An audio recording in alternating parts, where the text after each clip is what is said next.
loves. Let's see if I can get this. Welcome to the Sacred Ravens Tarot Vision. My name is Jamie Jacobson, and Soul Work Intuitive, Spiritual Mentor, and Certified Life Purpose Career Coach. If this is your first time here, thank you. Welcome. Welcome in. For those of you who are here now, hello. My God, it's late.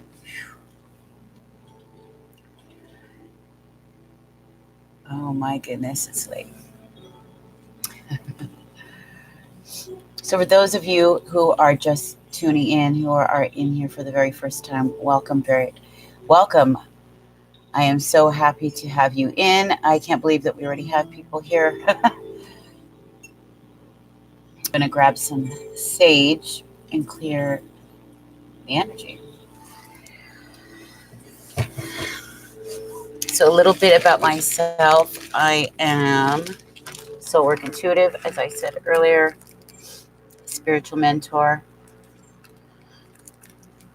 My areas are in transformation, okay, mindfulness, toxic relationships, and abuse, self-sabotage, forgiveness, addiction. All things toxic when it comes to relationships and our emotions. Okay, I am an emotional intelligence specialist.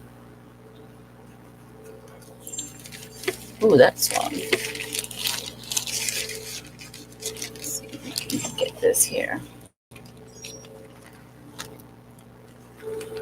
And tonight we're going to take a look at really what the energies have to say for us. We have a coming full moon in a week, full moon in Virgo. I don't know about that. Full moon in Virgo is going to have me all up in my head. I know that for a fact. I don't know about the rest of you, but yeah, the Virgo full moons are kind of crazy for me.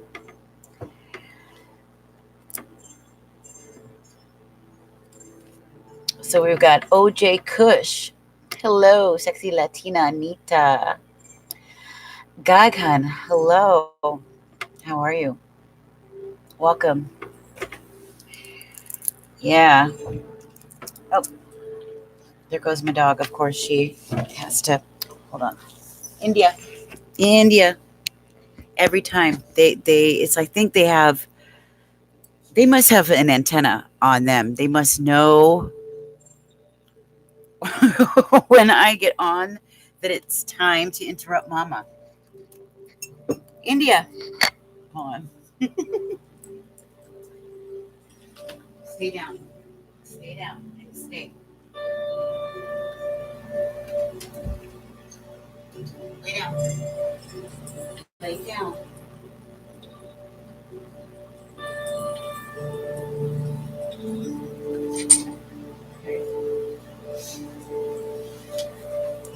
All right. Yeah, both Avia, my cat, and India both. The second they see Mom, they're like, oh, it's time. It's time. Let's stop Mama. I think they get jealous.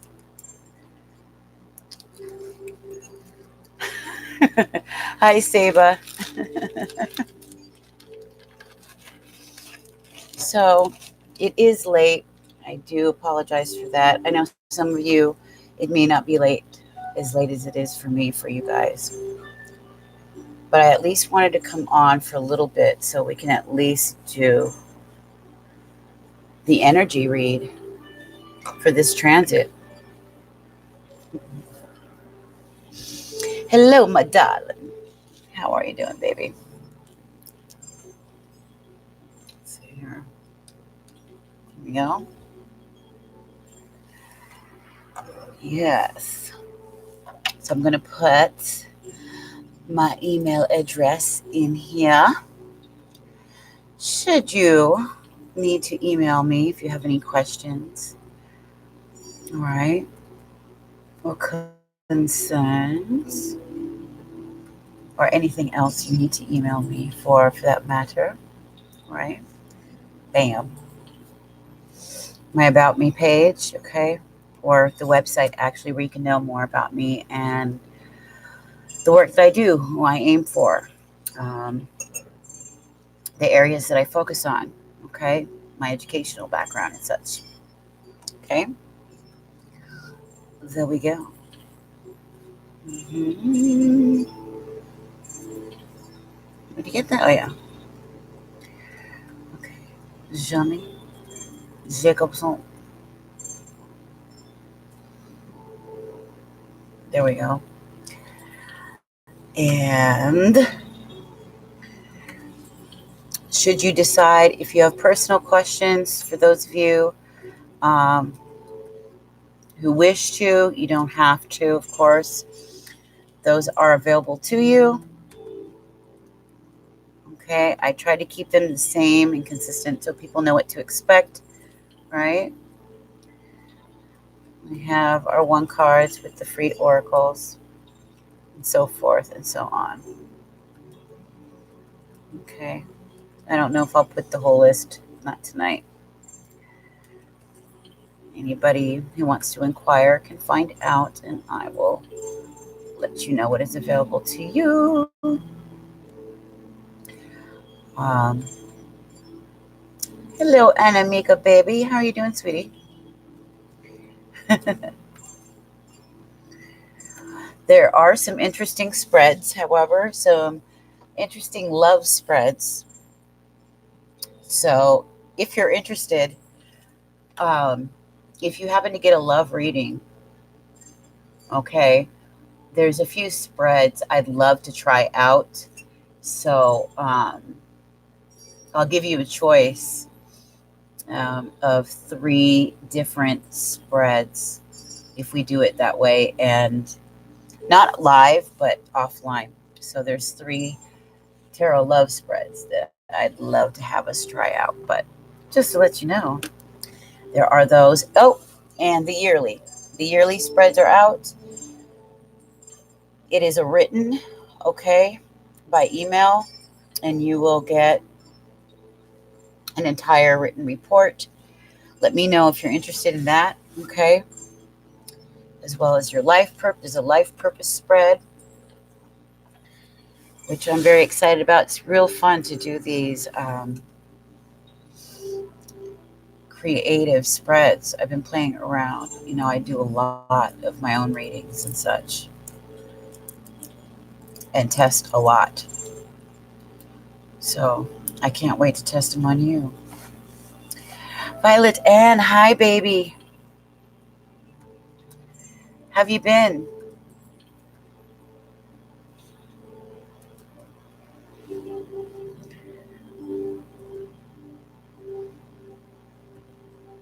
How's business going for you, honey?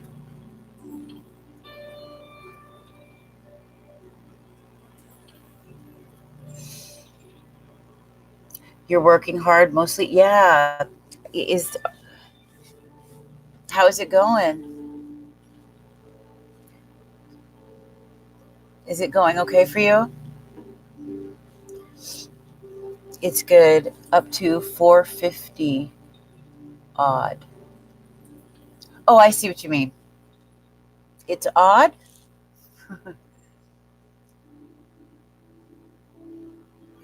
You're going to be experiencing a bump. You're going to be experiencing a rise. Yeah. I think most of you in here in one way or another. Jesse Kondrashian. Hello. Hello. How are you? That's my sister's name is Jessie. I'm Jamie and she's Jessie.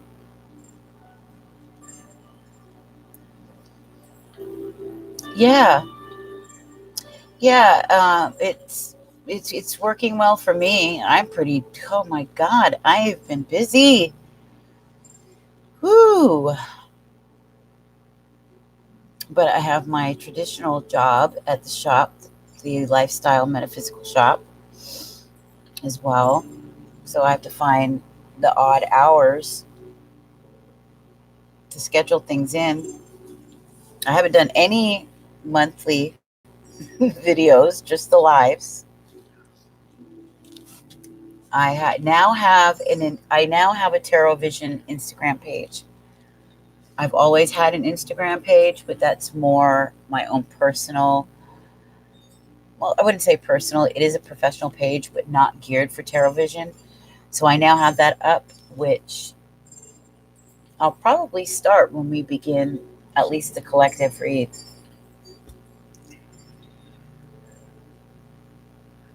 It's good to see you guys, though.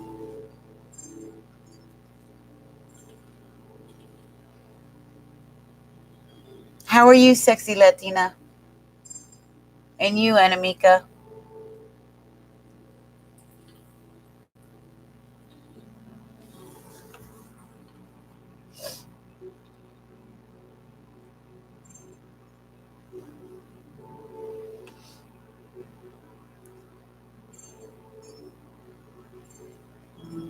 Is everybody doing okay?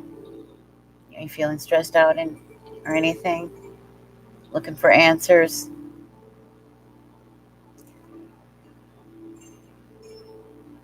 Hoping to try out yoga this week. Ooh, yeah. Yeah, that sounds good. I think well, I don't know about yoga, but I'd like to do some Tai Chi. And I think I'm going to, close to my birthday, I might give myself a birthday present and start doing some Tai Chi.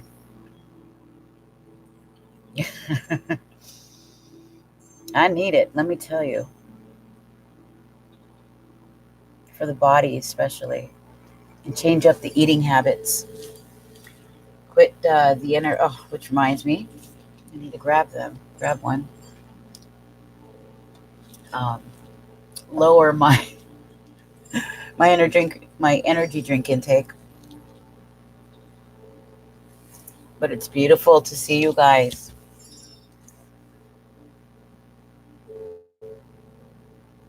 Who do we have in here?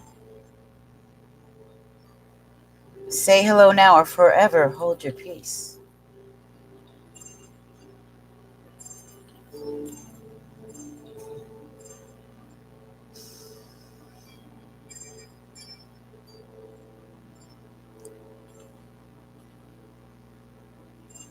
Okay. Sexy Latina said, okay, me, there's Anamika. All right, yeah. You guys were quiet when I asked you what was going on with you guys today. Is love treating you good?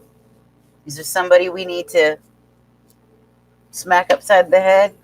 Knock some sense up into them? Is the dough rolling in? Gaghan, P.S. Hello. How are you, my dear? Coming out of past depression. Yeah. Yes. I'm okay, I guess, going through problems with my husband. Yeah. Yeah, me too. 25 years. Been together since we were teenagers. And I've been very, very heartbroken over it. Going over all the past memories, our daughter that we lost, all the hardships we've been through, everything. And how strange life is, how different I am, how I never saw this 3 years ago. 3 years ago, I thought I was still at the airport. I was getting my degree in tourism. I had plans to travel right down the road, which I still will. But everything was different. And then just one day, something had happened. Oh, it was like It's almost like all of life was like saying, you know, you've been living in a dream world kind of thing. And it's almost like I had to, I don't know, wake up from a daze that I'd been in. I'd forgotten myself somewhere down the road. I don't know. But I'm clearer now than I've ever been in my life, even though I don't know what's going to happen. The only thing I know is where my work will go, but I don't know about my marriage. I don't know about my home. You know,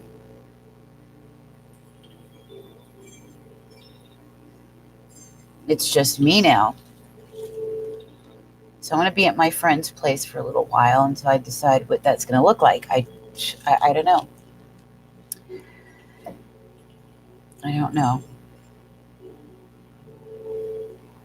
The one consistent, secure thing I have is my work, my business, which is just a side for right now until it replaces everything else. I'm not going to get rid of the other work, the other jobs I've got, which is very light. You know, I do very light um, healthcare work with elders.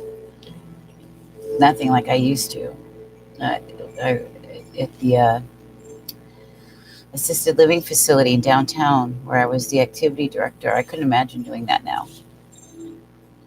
It's too emotionally, it's too hard. When they pass away, it's too hard.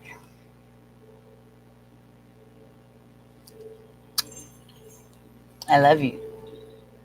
See, but now I'm older, I'm stronger. I know it's best, you know. I know how to handle things a lot more in a healthier from a healthier perspective than I may have done before previously, right?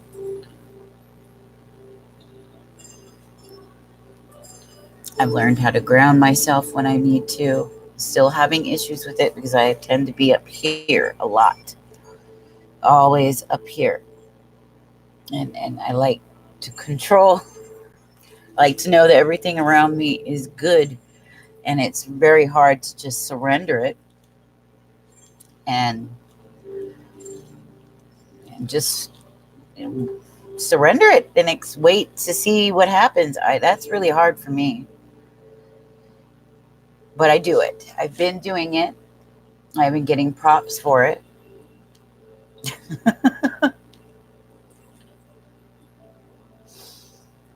You said same here.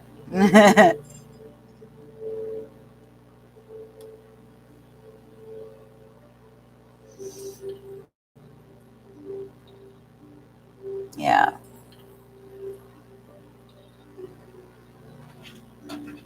India, no way. Now my dog wants to go out. See, they come in and they want to go. They want to come and go, come and go, come and go, come and go. No, come here. Lay down. Lay down. If I let you out, you can't come back. And see, she knows how to push the door open.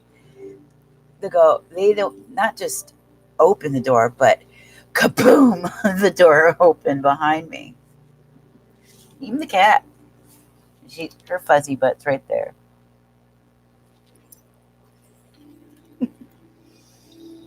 Oh, to you too, baby Vicky. I love you. I look good when I smile. Don't be serious.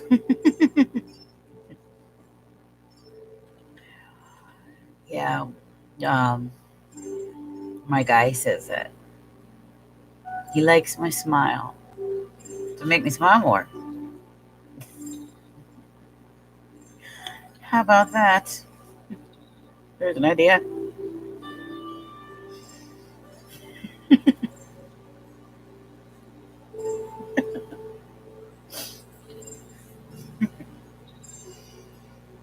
Mm-hmm.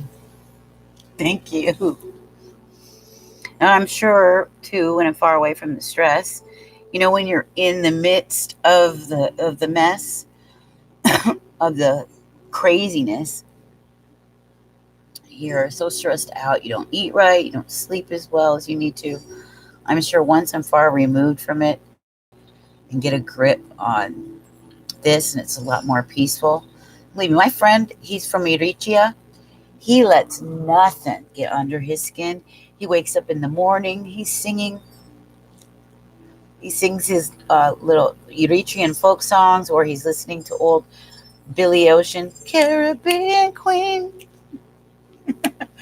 or some old, good disco or something. He does his dishes and he goes out for coffee. He's very simple. We always talk about politics and the world. And he, very simple life, but happy, right? And I love it. And he's a very good influence. He's like an older brother I've never had. So I'm very lucky that I have him as a friend. And the front room is huge. He doesn't go in there, doesn't need to do anything. Gave it to me. So I'm going to have my quiet space. I can go out and about in the city right there. You know, yes, just simple. Just simple. Simple, quiet, nothing extravagant and big. As long for me is if I got good work that I love, and good food, and I can people watch, go to, I love thrift shops and things like that. I'm good. I am good. I've never been high maintenance. I've never been one of those high maintenance women, or men for that matter. And I'm happy with genuinely little stuff. I get happy from simple things. Yeah. And he's not high maintenance. My husband is. Oh, he's hard to he's a drain. I love him, but he's a drain. He has to always be entertained. He's got to spend all this money to be happy, and he's always got to be like elated, and just he can't relax and just kick back, write, read, just enjoy himself in a calm. He has to always be super busy, which is why great his job is like that. Concrete, I don't know how he does it. It pays very well, and I can see why, but he has to be always going, always moving, always doing things, always excitement and stuff. I don't. Me too. I got happy with little things. Yeah, those are the best.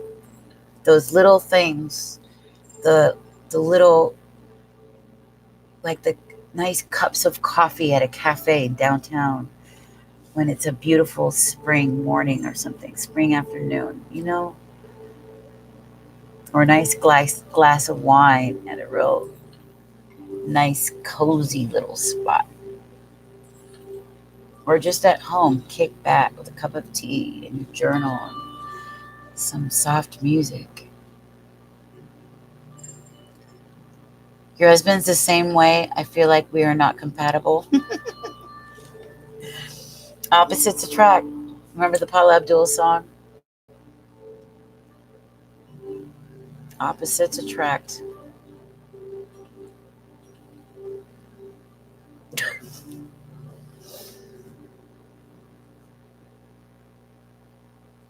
Yeah. Until the passion shows up. Then boom. Passionate nights. Nobody's talking, complaining then.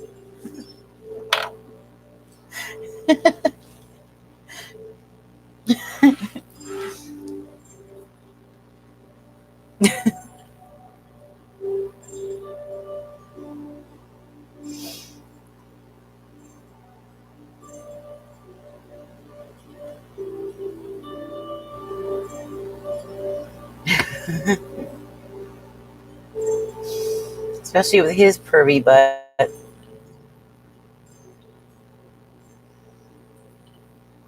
Yeah. No, son.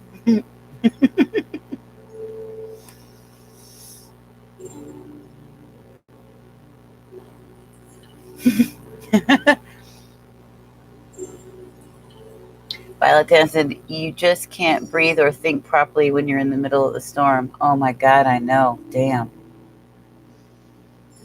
Yeah.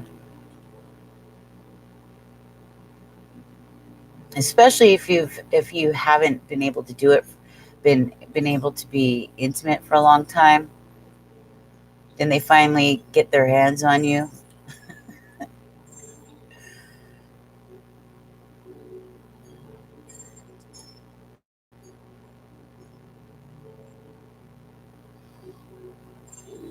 Oh, you don't have any experience because you're. That's okay. It'll come. Just be with the right person that you have the right chemistry with.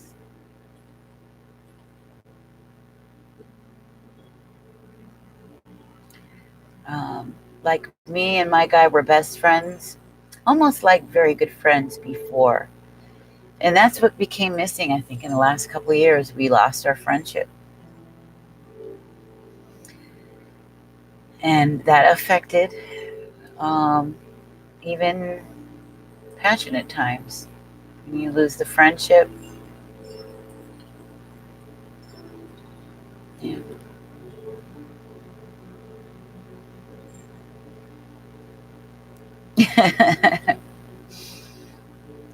Violet Dan said, yep, I had an ex who we broke up on good terms. Then he ruined the friendship from him just wanting fun. Oh my gosh, really? Yeah, that does ruin it. Yeah. Rokas Ziora? Well, we're doing a collective read tonight, honey, because it's so late in here. We're going to do a collective read for all of us in the room. If you want a reading, you can get personal question. You can get personal questions. You can get the 444. It's a one card with free oracle. Okay. You can get a 2-card pull. That's $5 2-card pull with free oracle. So that's 3 cards. You can get the 777 Tarot Love. It's 5 cards with the free oracle. Same with the 888 Past, Present, Future Energy Update. And the Celtic Cross is 7 cards with free oracle. It's a mini version of what I do privately. And you can even get that on audio if you want to. And I have several different love spreads I was telling everybody that I wanted to try. Should they decide they want a love spread, or a love tarot, I mean. And I also have the yearly one out. So if you want the one for the year, let me know. And you will get that. It's a written report, okay? You can do one like that. And if you really want it by audio or video, I might be able to do something like that for you too. But yes, Rokas. Yeah, we resonate so strong that one reading is good for all of us. It works for everybody in here. But if you have a very specific personal question, yeah, you can do it like that. And of course, I'm a certified career, life purpose, and career coach, okay, as well as spiritual mentor and soul work intuitive. If this is your first time, you can check me on my website, put it all at the top, and spiritual business at thesacredraven.coach is the email. You can find me there, and you can look and see kind of what I do, okay, at here. I didn't put it up yet. spiritualbusiness.as.me. Okay? This is a very good community. Everybody's great. Everyone. We're a family. We support one another. We're all very close, going through the same or similar circumstances. But this group is probably the greatest group. They really are. Everybody cares about the other person in a real way. Okay? It's a genuine group of people. And I'm not surprised because Spirit is going to send me the most genuine and real people because that's how I am, genuine. And I expect the people that I deal with to be genuine, to be real. So if that sounds something like you want to be in, then this would be it. I would love to do free. If I didn't think that the free cards tonight was going to last for, because when we do those go always 2.5 hours, and it's tonight. It's already 2:30 in the morning for me. So we're just going to do the first part, the collective for thus in the room only, and it resonates for each of us. But every night I usually will do the free reading or the free oracle card. So you should subscribe to me so then always you can get that notification and you can get your free card. But tonight I got backed up. I had a coaching session with somebody. It was 90 minutes. It was supposed to be 90. It did go on a little longer than it was supposed to. I'm trying to get those timed down. And I had a reading for someone. And I finished the article. I did all that before I got on here. So here I am, and we're doing this so late, but I didn't want to not come on at all. I want to at least come on and spend time with everybody. So we're going to start. I can hear my dog whimpering. I'm going to let her butt out. And then let's begin our reading, okay? Let's say 90 seconds. Give me 90 seconds. India. Let me see if I want to show you guys. India. India. She just busted in. The second I turned this on, she busted it in, wanted in, now she wants back out. This is what they do. See your face? See her?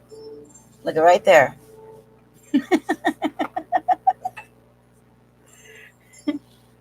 You want back out? You want out? You want to go out again? Yeah?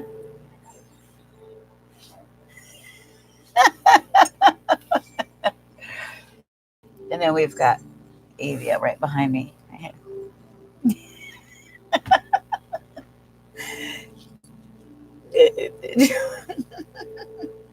So I'm going to let her out, okay? Then we can start our reading.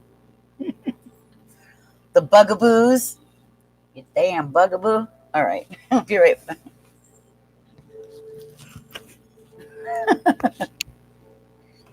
They bug. All right. I'll get up and then you guys can watch the fat, lazy one behind me. The bugs.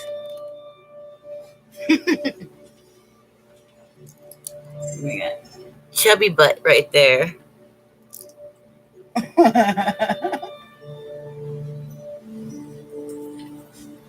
right.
Okay.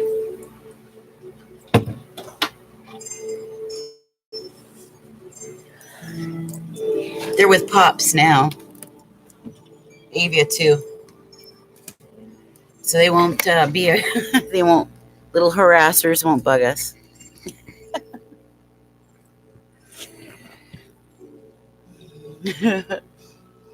What kind of read, Kush?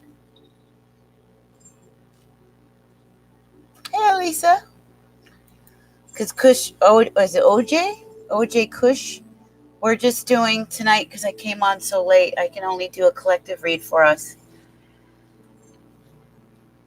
I can't believe it. 40 minutes already went by. It feels like 10. You're in Lithuania. Ooh. Wow.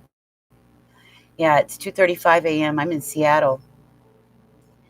And I wanted to get on earlier, but I couldn't. I didn't have enough time. I had a really late coaching session with someone. And then afterwards, I had to send them the homework assignments that they're supposed to do. So I had to update that stuff. And it all took so much time up. Yeah, I wish it was 4:05.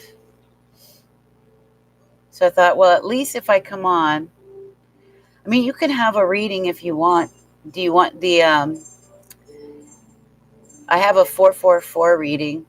It's a tarot card and a free oracle.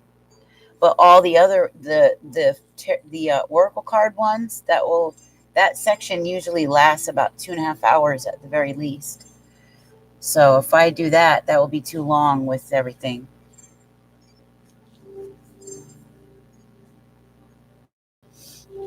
I have to go to Seattle early.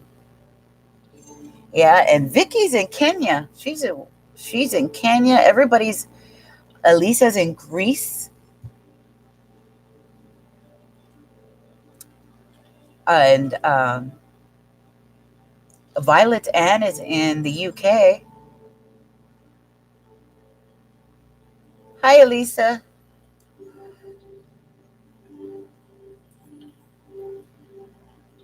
So you guys, yeah, globalization. That's right, of the good kind, not the bad kind. Well, that's what they were asking. But I said that tonight, because it's so late, I was just going to do a collective read for us because it's already 2:30 in the morning and I'm so tired. I have to go to Seattle early in the morning, or downtown Seattle, that is. Unless somebody happens to want a little reading real quick or something like that. I wanted to do hang out with you guys. And I hadn't used the Goddess Tarot in a little while. Thank you. Oh, because I got my black on. That's why I love black. My necklace, yeah. Got this a long time ago. Where at? In Seattle someplace. It's been a couple of years.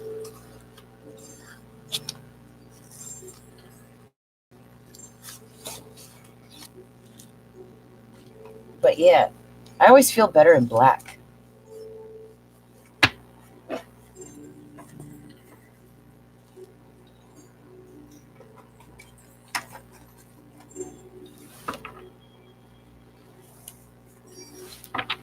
Yeah, Because if I do how it normally is, if I had started at 11, that would have been so much better.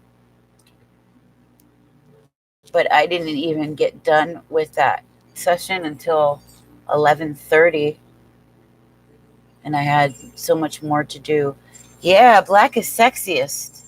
I agree, and it's very um, polished.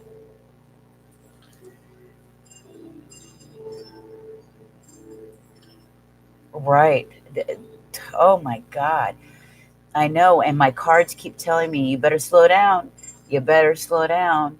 It called me a workaholic. And I was like, what? You're in black too? Yeah, black is very flattering. It is my favorite color. I got black and red pants on. Well, actually, this is like a Janet Jackson shirt. One of those long Janet Jackson style. Janet Jackson. Miss Jackson.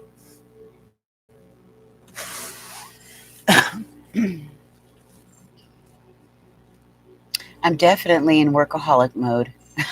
Yeah. Well, it's asking us, and everybody in the room resonates hardcore. Everybody. It, every time I do reading for people, it's amazing how everybody is going through exactly the same energies. I'm sure you've noticed it, Violet Dan, with people that you resonate with you in your group or with your channel, the people you do readings for. If you guys are going through any of the things I'm going through, yeah, it's saying, to slow down, rest, take it easy, refresh, rejuvenate, meditate, get grounded, drink more water, eat better. It's all about this health kick thing. It's all about us making sure that we're taking care of our bodies. And I would say that that's a very good thing, especially when we see stuff like the coronavirus. The last thing you want is to have your immune system jeopardized. If your immune system, especially as a sensitive, and I know you guys are all sensitives, that's the only people I attract. A pack of sensitives.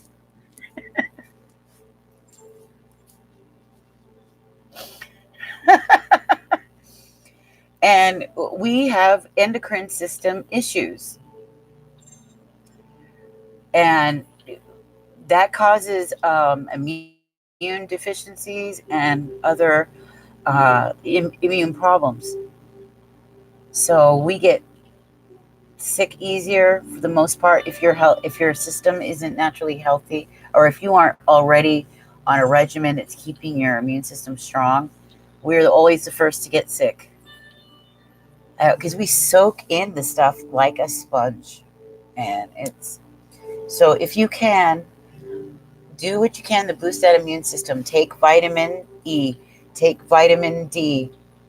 I'm on 50,000 milligrams. Is it 50,000 or is it 5,000? I think it's 50,000. It's very high. One a week. It's this one little thing a week the doctor gives me because she said I was so low. Take your iron. Okay, as sensitives, you need your iron. L-tryptophan and melatonin to relax and stabilize the anxiousness. Okay. And they help. It helps. It helps.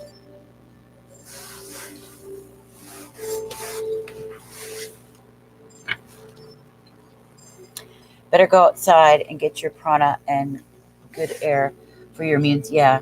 Don't stay inside and hide. Eat vibrant seasonal food and drink. Yes. That good ass prana, baby. Like, what's his face? You guys ever watch him? that good ass prana. Uh, Ralph Smart. Can I get a hello there? Breathing in that good ass prana, baby.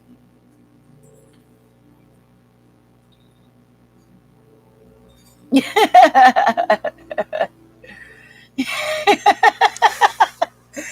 guys know what I'm talking about? She's like, yeah, that dude. Yeah, Ralph Smart. I've been watching him for about 5 or 6 years now, since his humble beginnings.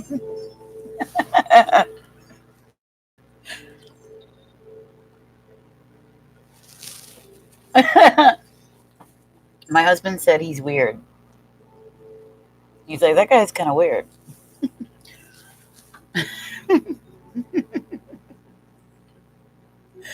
Can I get a hello there? Yeah, he's very polished. Yeah. He reminds me of my friend Emmanuel from South Sudan. Only he's a positive version. Emmanuel is a grump and a grouch.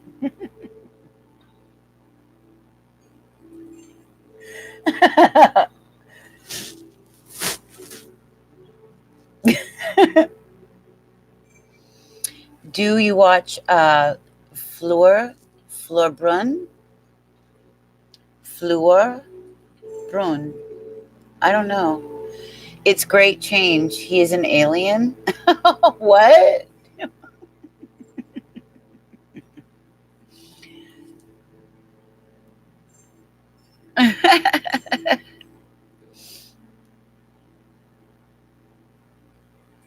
That's funny.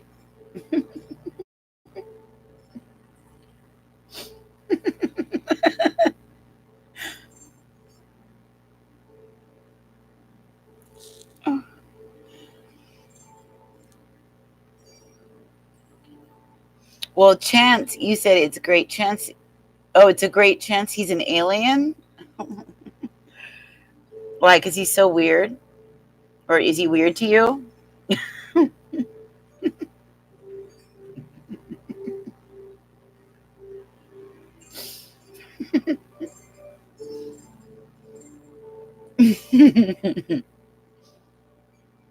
I like to watch him, and I watch Victor. You guys watch Victor Otto? Hey guys, welcome to my channel. He starts off like that. He's very hyper. He's got this good looking wife. He reminds me of my brother in law, Joel, who died. Joel didn't mess himself up. He would have lived, and he would have been so proud of me right now. He would have been my number one fan. He died in 2016, and he was Victor Otto is a lot like Joel. You know, Victor Otto. He does the empath videos. He does the videos on the moon phases, the 5 things you need to know about this full moon energy kind of videos. He does those. Yeah.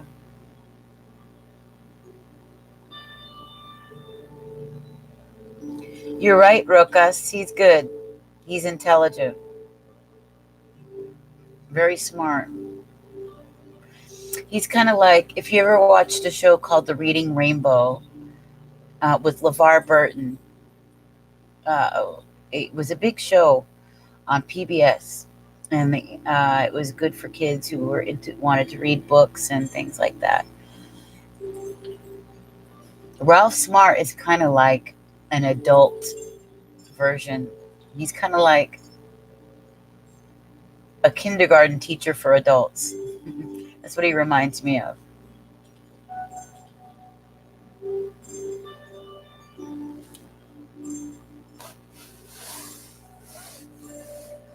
Yeah. He talks about life and lessons that I like to think about and read about. So I always watch him. He's inspiring. But he is a little he's got his quirks. Well, we're all quirky. Look at what we're into.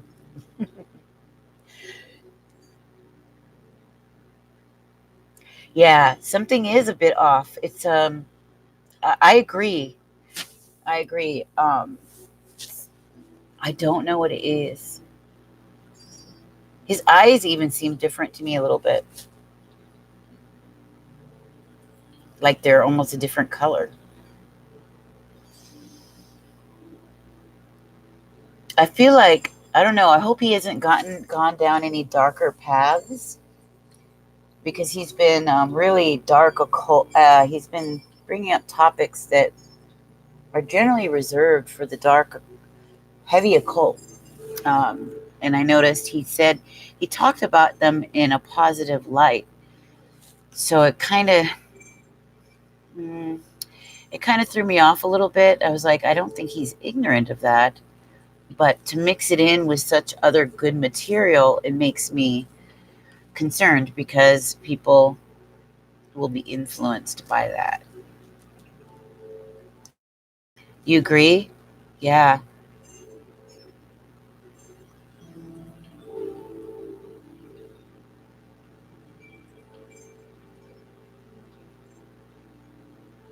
Yeah.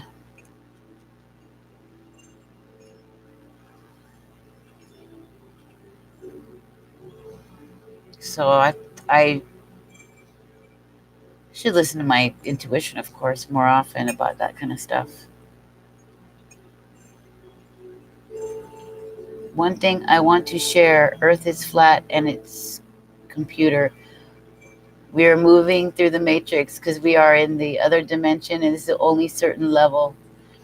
Yeah, some people tried to say like the CERN facility killed us all in 2012 and that we started over again in another dimension and that we're not in the same one. There's actually people out there saying that stuff. I mean, the Mandela effect, things like that. And there is something weird going on there because they tried to flaunt it, but they tried to act like they were hiding it in the CERN videos that they did.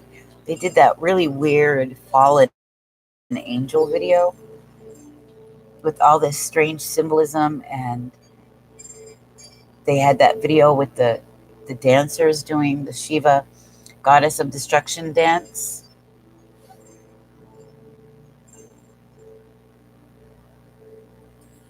Oh, love you, Anamika. Go study. Good luck. I'll pray for you, okay? That you pass everything. You're going to do good. I know it. You want to share this other guy you just discovered? He's legit. Okay. Intel is great and I like hers. Very off. Okay. Yeah. Oh, Teal Swan. Oh, no. Teal Swan, I think she's a straight up narcissist. And I think a lot of people are hip to this. Teal Swan, it's in her energy. Everything about her. She's like a dark witch. She's a dark witch. Just because people figure just because she's intelligent or she may be sharing occultic language, metaphysical language, um, that somehow makes her spiritual. Yeah, of a dark art. But Teal Swan is a master manipulator. I've known a girl, she reminded me so much of a girl I used to know in high school who was, um, she's like this rocker chick and terrible to her parents. Used to sleep with boys way older than her. Used to manipulate. And of course, girls like me, I don't know, I always ended up with these kind of friends that always try to boss me and always wanted me to be their wingman. I don't know why. These bossier, narcissistic type of girls that dragged me in the bathroom every time they needed to go. And Teal Swan reminded me exactly of this friend I had. And I've watched her. You can see that Teal is not what she puts herself out there as. She's in this community because it's easier for her to manipulate. She's a master manipulator, and she looks for people who are emotionally vulnerable and twists their mind. That's what she does. That I guarantee it. And I went doing research on her, and I used to watch her years ago, and then because she reminded me of my friend so much, and this was back 2010, 2009. But her energy, did you see life and happiness and exuberance? In some of her videos, it's just that the energy isn't there. It's a darker, heavier energy. She's a practitioner of the dark arts. Okay. And even if she isn't out there literally creating spell work, uh, many times when doing readings, when you're dealing with a narcissist, it comes up as a black magician or a dark magician or a witch because they're pulling the wool over your eyes, right? And they're doing that through manipulating the emotions, right? They're master manipulators. And she is one, I guarantee. And she should never, as a coach, have had that kind of responsibility that a doctor would have had with the girl who lost her life to suicide. And the witnesses that were there, the kinds of things that she was saying and doing, the gaslighting tactics. No. I'm sorry. And you are so right, Elisa. She's the real deal, all right? She's the real deal in a dark way. And you can see the way she talks, right? When she refers to her parents and the dynamic.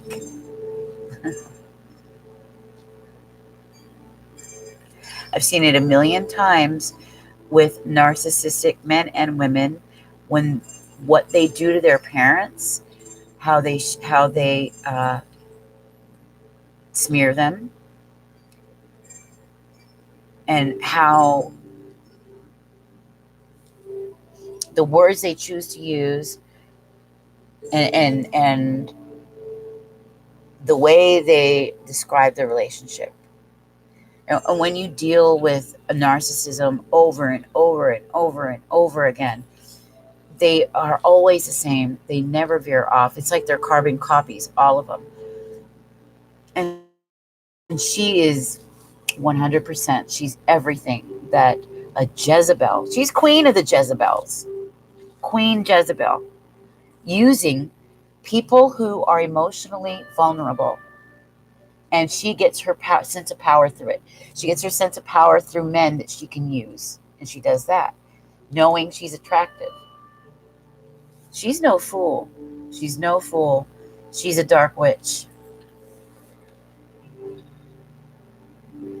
Yeah, exactly, Violet. I think she is covertly creating attention on herself. I'm not so afraid of that. Not sure about the serial abuse victim either. Oh, I know. She likes to call herself that. Yeah. Oh, everywhere she went, everybody hated her. Poor her. No. It's because she caused trouble. It's because the reason other kids weren't allowed to play with her, it's because she was sexually promiscuous at 12 years old. And she was destructive. And she was in school. She caused troubles. She got arrested. She went to juvenile hall. She got in the fights. things that kids like her that I've known, my own sister, unfortunately, uh, kids that I've known here in Seattle growing up have seen time and time and time and time again.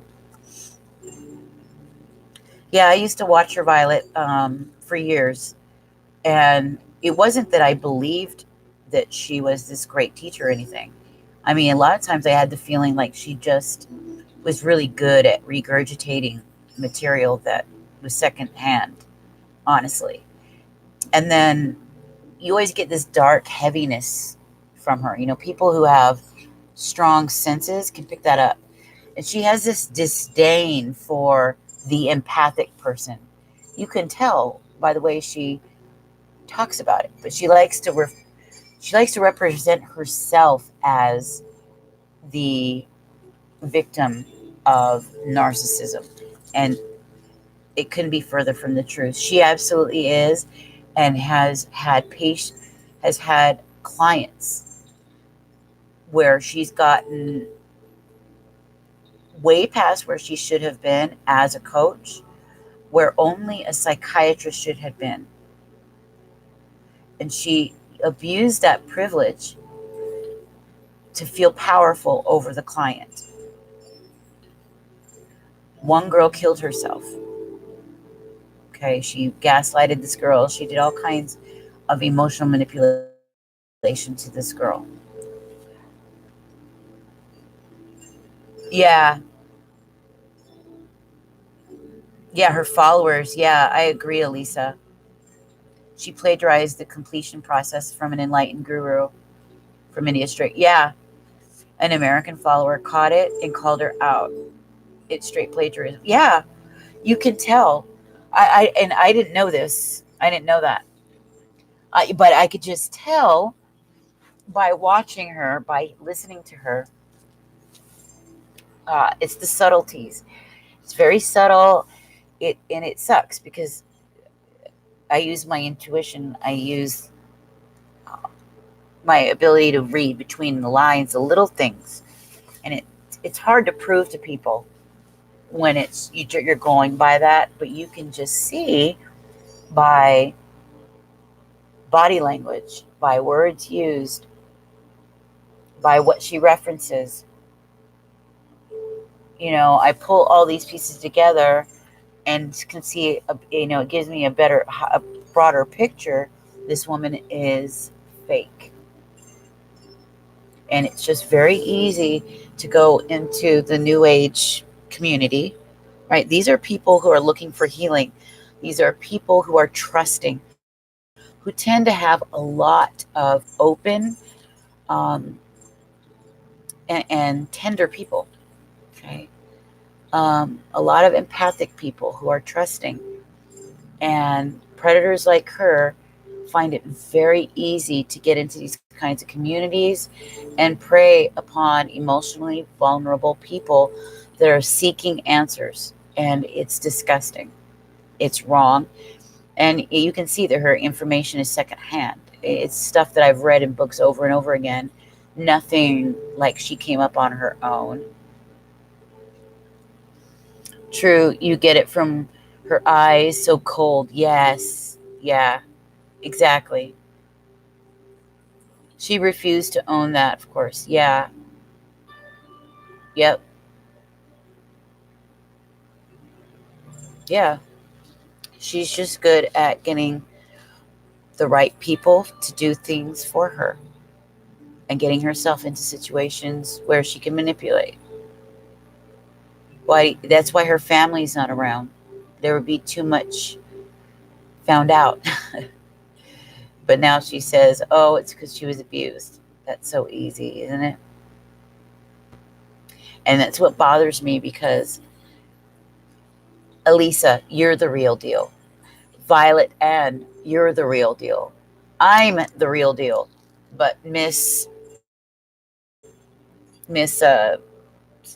Crazy Teal Swan, not the real deal. A fake and a fraud. She relies on her good looks and her intelligence to that her intelligent know-how, excuse me, or intelligent know how to manipulate people's emotions. That's it. I still like the fact that you should own if you are attractive and not apologize. I found, yeah, oh yeah, yeah, because being attractive or well dressed, looking sharp, that is part of your package, you know.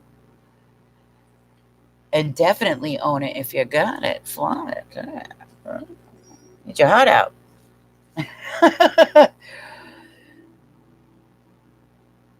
Because we don't care about gaslighting the world about who we are or not. Exactly. We don't. We don't need to do that. Or someone like them is going to go their whole life empty, empty, because they're looking for adulation. They're looking um, for people to worship them. They're looking for, you know.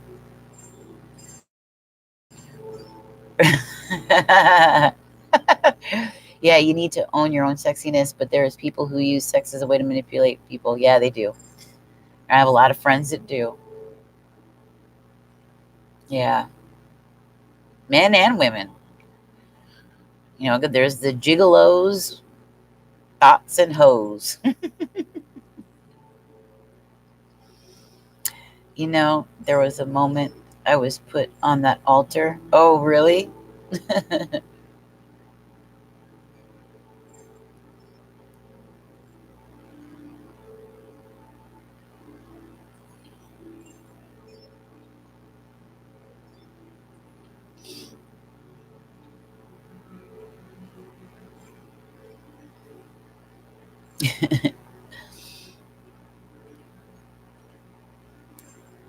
Violet says, my mom has seen both sides of the coin of how people treat you very differently when you're fat, skinny, hot. Oh, I know. Yeah.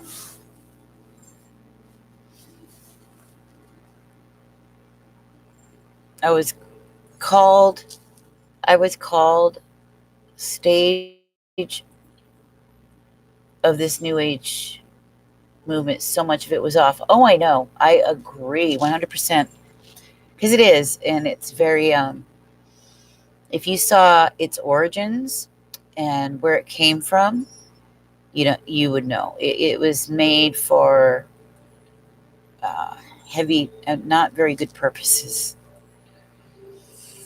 And then they just took a mix of different thoughts and ideas and kind of jumble it up.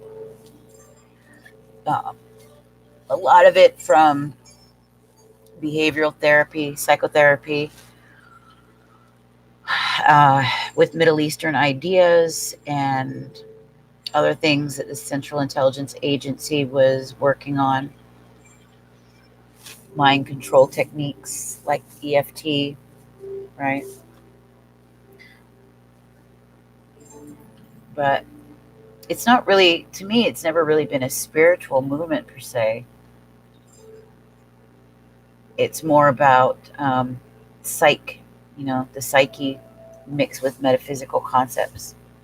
But yeah, the New Age movement, when we just go to the pure spiritual stuff, the pure metaphysical stuff, the pure holistic healing stuff, without all the other mumbo jumbo, you know, that's where it gets good. It's about truth. Yes, yes. Amen to that. Truth. The thing people hate. So let me tell you, truth is not popular. People want their ears tickled. That's what they want. They want their ears to dance. They don't like it. You know? Yeah, I'd rather, just lay it on me. Just tell me the truth. Let me face it. Let me just deal with it. Yeah, I don't want somebody to lie to me, or I don't want to live a lie. Why would I want to do that? You know, But some people honestly prefer it. They don't. They're too afraid of what it might mean for them. What they might have to change once they learn it. Right. No forcing in healing. No forcing in truth. Exactly. True healing comes from it. The truth heals. The truth heals. It does. And it sets you free. It takes you out of bondage in every way.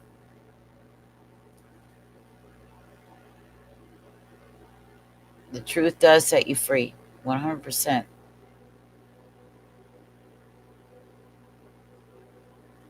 100%.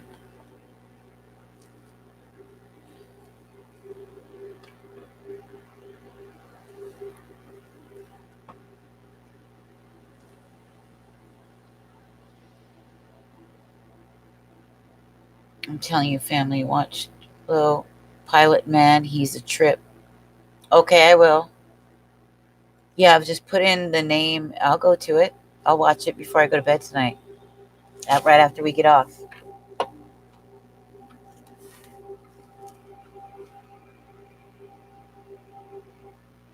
Health and wellness is a trillion-dollar industry for a reason.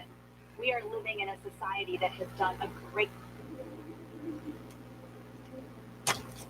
Try to get off that commercials. Yeah. Mm-hmm.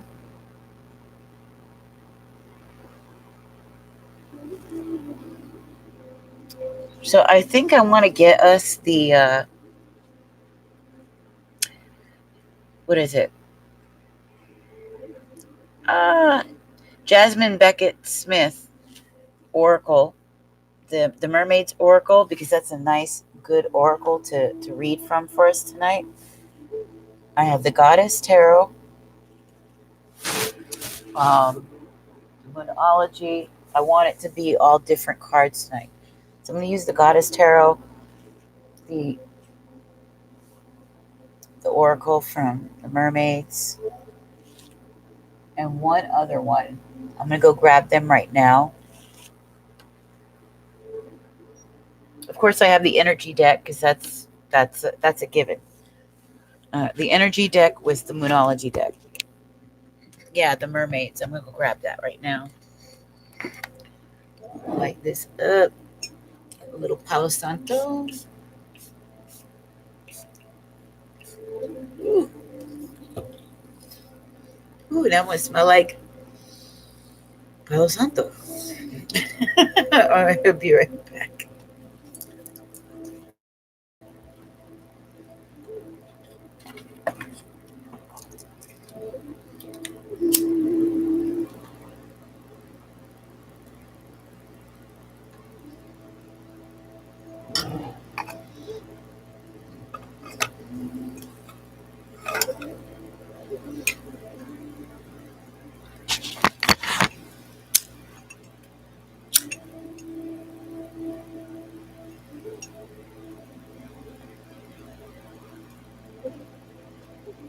Okay.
Perfect. So I got the Amenti, the Secret Wealth. This. I think we're going to look into some deep wisdom tonight.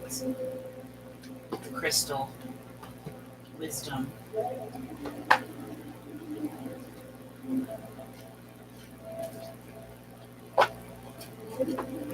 Energy. And here we go. Final knowledge. Perfect.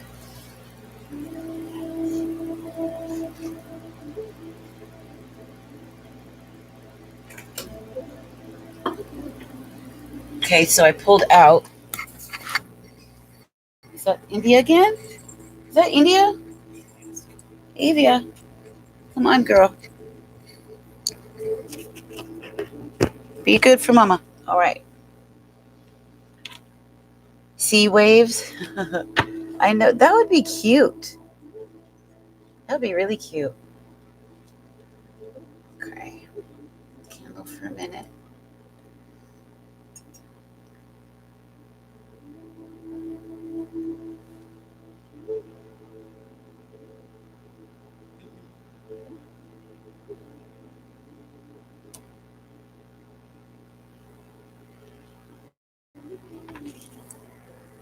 Got that deck. This deck.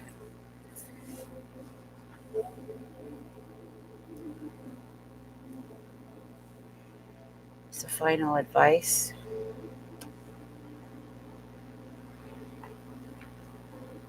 For this transit. Or at least through tomorrow into the next day as we go through Gemini into Cancer. Okay.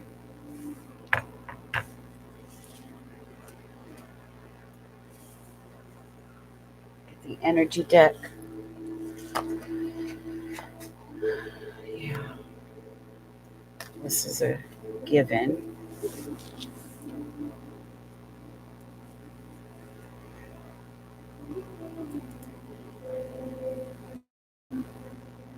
Mm-hmm. This here is the sage, the white sage, California white sage, mixed with juniper. I have some really good incense from Bali that my friend Sri brought back. And she went home and came back. They're really nice, and they come in these beautiful tubes, which each set is inside of with these little covers, these tubes with little caps. Okay, so we've got that. We've got the Goddess Tarot deck.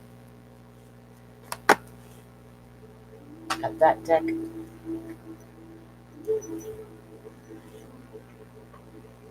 Look at our crystal, the Sacred Wealth.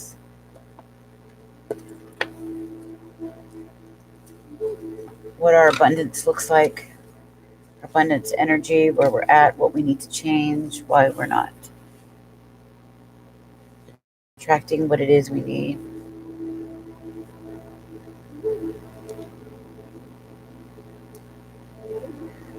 What energy we need to adopt.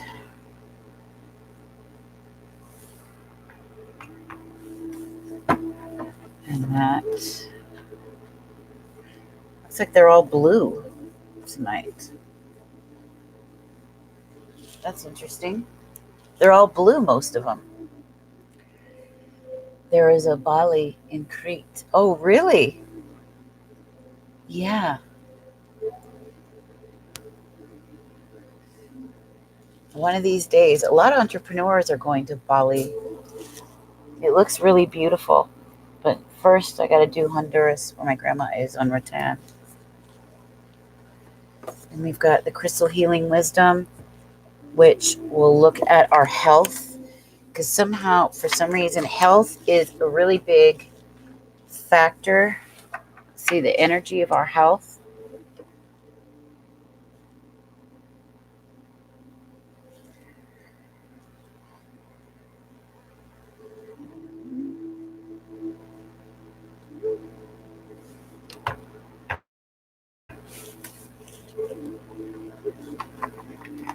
there for now. The book.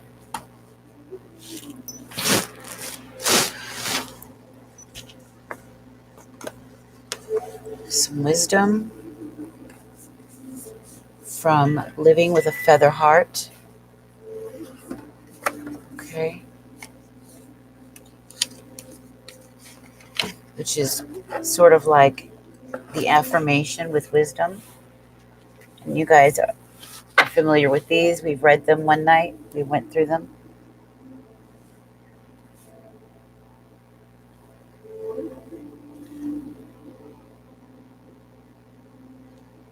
Something about tonight needs to look at the wisdom and our health.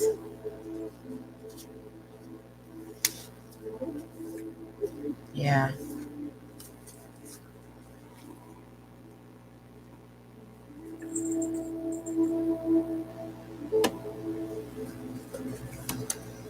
So I've got that there, ready to go. And then the mermaids. Let me clear this deck too.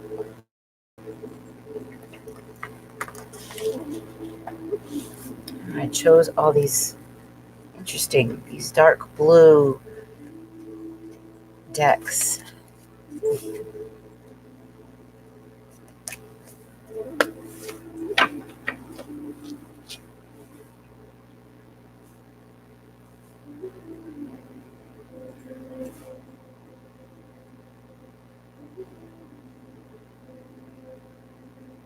Okay.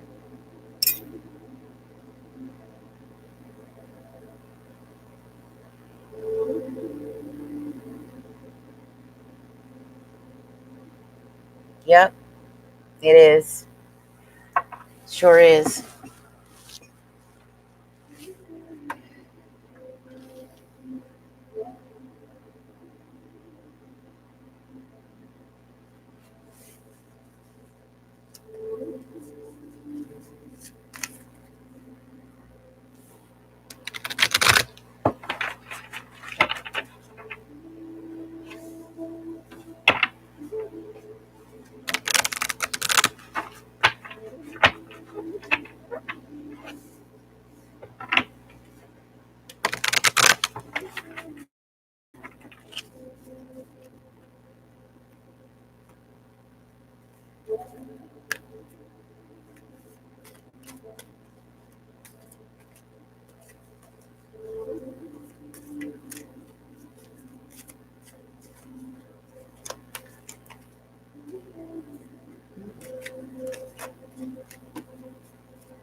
Okay.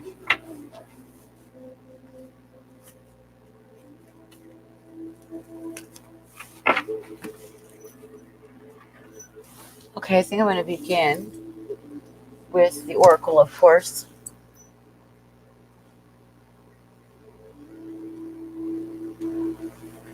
To kick off what our abundance and energy looks like.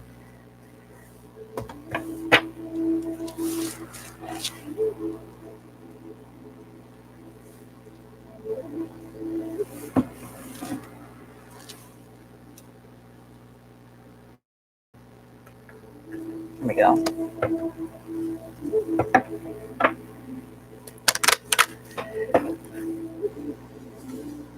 Holy Spirit, I want to thank you for using me as a vessel to provide these good people with the highest divine guidance coming from a place of clear truth. Okay.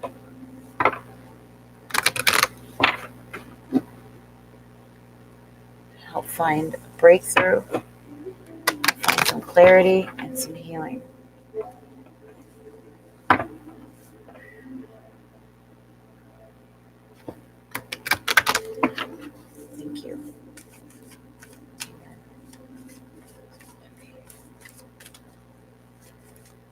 so much.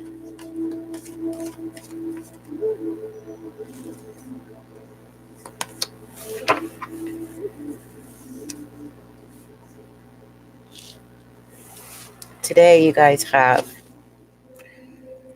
the teacher, Jupiter, okay? The Jupiterian. To know is to grow. Now, this means one of two things. You might need a teacher, okay? Only you know this. You might need somebody to help you along your road, or you yourself, in fact, are going to be put in place of a teacher. Now, this doesn't have to mean an official teacher role, but it may be that you might act as being the role of teacher, teaching something to maybe a sibling or a friend, okay? You might find yourself in this role. And if not, it's something you yourself are in need of, okay? You might need some assistance. You might need somebody to guide you through some things right now. But we do have Jupiter. We have a lot of green energy of the heart, okay? But that's also about what we bring in, what we develop, what we grow, right? Growth. We think of the tree, the symbolism of the tree, growth, security, right? Knowledgeable, intelligent, growth oriented. That's funny. Trustable. That's an interesting word. Trustable. I would think trustworthy, but trustable. Understanding, communicative, compassionate, prosperous, social, inspired, self aware, generous, considerate, and virtuous. A lot of passionate energy for this teaching. Okay. You know, and it could be as simple as you learning something, being taught something through maybe a teacher online, something you watched, okay?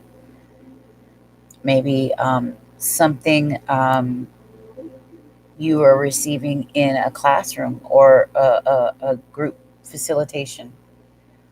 But teaching or a teacher makes its way prominently in your life right now over the next few days, this transit, into the next couple weeks even. Jupiter is the planet of luck, planet of expansion.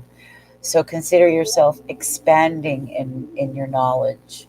Let's turn your knowledge into wisdom, shall we? Yes, ma'am. Yes, sir.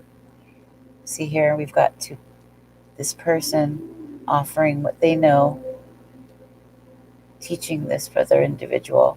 We've got all that red in the background. That is an indication of passion for what is being taught or learned.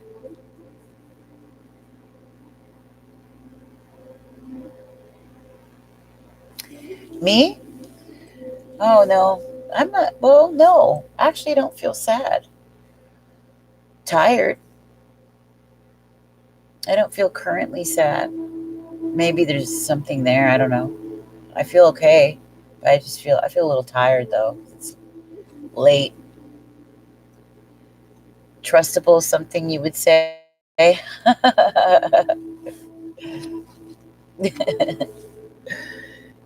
I don't think I've ever heard the word trustable. I've heard trustworthy. So I'm like, trustable. Interesting. Trustable. Anyway, the teacher. The teacher.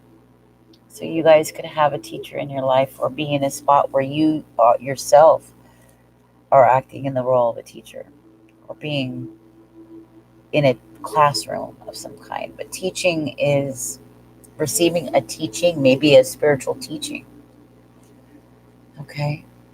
A passionate teaching. Because she's got like, it seems like she's got the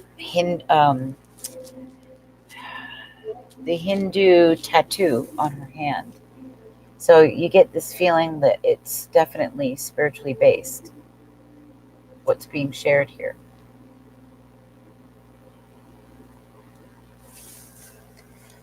Beautiful card. Beautiful. To know is to grow. Love that.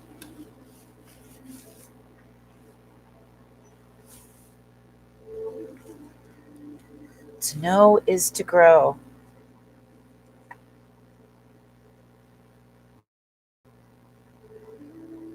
Yeah, beautiful. Teacher. Okay. Let's see what the energy looks like right now. Okay. Look at the energy deck. All right. The energy deck, energy oracle. Very popular deck. I see this a lot.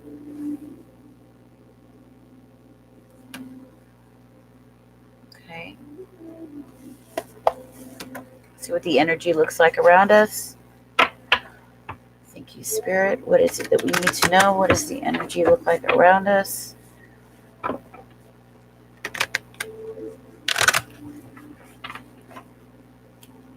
What is it that we need to know? Tell us more about this teacher energy. Can you tell us more about this teacher energy?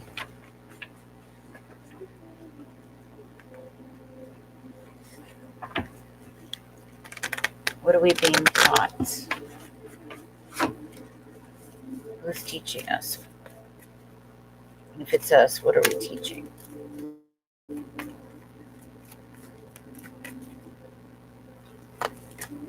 Okay. Meditation. Ooh. Okay. We talked about this earlier. The need for meditation to remove feelings of anxiousness, anxiety, and hostilities. Okay. Meditation, rest, rejuvenation. There's a lot about health coming up. Mental health, physical health, spiritual health, of course. But rest and rejuvenation, so important, especially when we are about to make important decisions. Okay.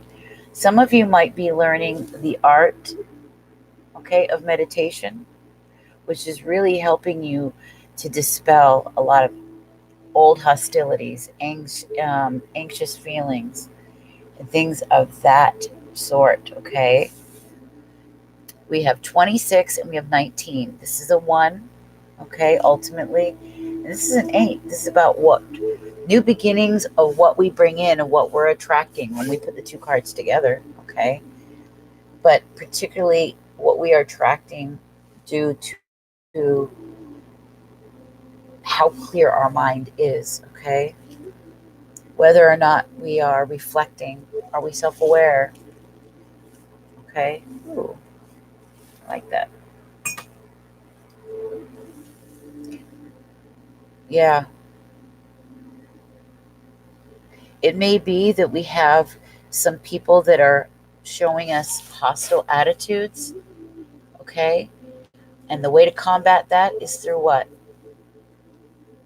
Rest, meditation, relaxation, putting ourselves in a mindful state, mindful place, being slow to anger, emotionally mature, okay? Listening to our intuitive powers, allowing spirit to be the guiding force, okay? Not the sword. There's something about the sword of truth also. The sword of truth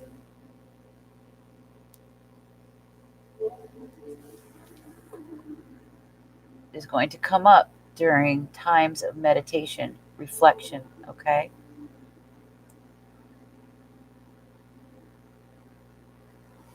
Have you been really, Vicky?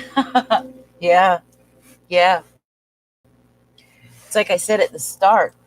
Um, it's like this is what's really going right at us, like our health, rejuvenate, rest. the overthink, the stress, all of that. It's really figuring predominantly for us. And that's why even me tonight, I'm up so late. I have to get up early. I keep on working. And why I'm not like tonight, I'm just going to do this reading and not do the oracles, because we would be on here for 6 in the morning for me. And then I would have no sleep. And then I would be hostile. No, just kidding. But anxieties, yeah, I would feel anxious and yeah. And when that happens, you can't hear your own intuition, and you need to make clear decisions, to have a clear mind, to really feel good and be on your top of your game. You know, you got to be clear, clarity, rejuvenate, drink lots of water, flush your system, detoxify, take those salt baths to ground you, okay? That water, but particularly that salt, just sort of sucks up like a sponge that excess high energy, okay? That negative energy that's just all up in here. It grounds it. Eat lots of carrots, potatoes, ground, vegetables from the ground, onions if you like them. I love onions. But vegetables that come from the ground, all right? I mean, all vegetables come from the ground, but you know what I mean. Those sort of fall kind of vegetables, with the potatoes, the yams, the carrots, those sort of vegetables are grounding vegetables or grounding foods, right? Lots of water. They stabilize that energy. Yeah, I love onions, especially those Greek style sweet onions, that sweet and sour onion. Yum. Mm, with the vinegar in it, God, those are good. Woo! Buy those pearl onions, and you take those and top them on some yum, like a good steak sandwich. Oh my God, that's good with a nice pepper jack or mozzarella cheese over it. Mm-mm-mm. I'm telling you.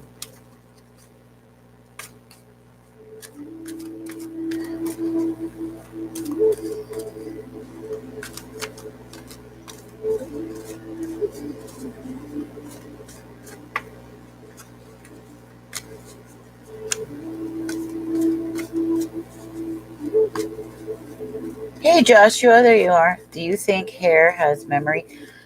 Hair, yes, I think it does. I really do. Hair, this is why a woman's hair is so important. Do you know why?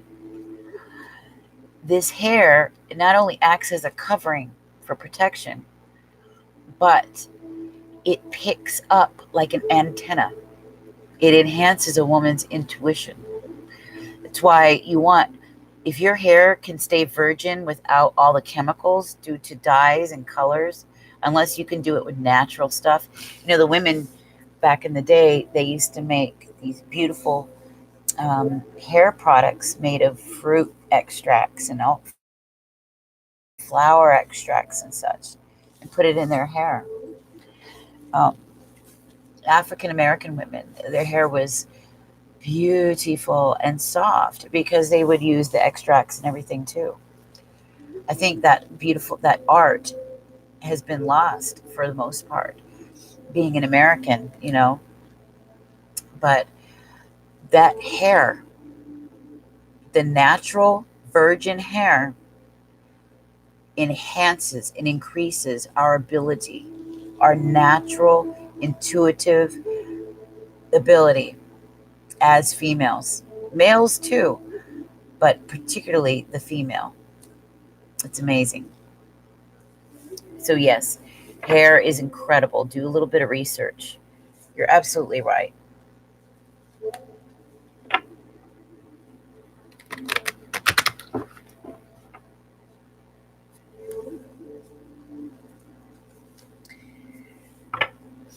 That which kind of Jews? You mean the not the ancient Jews?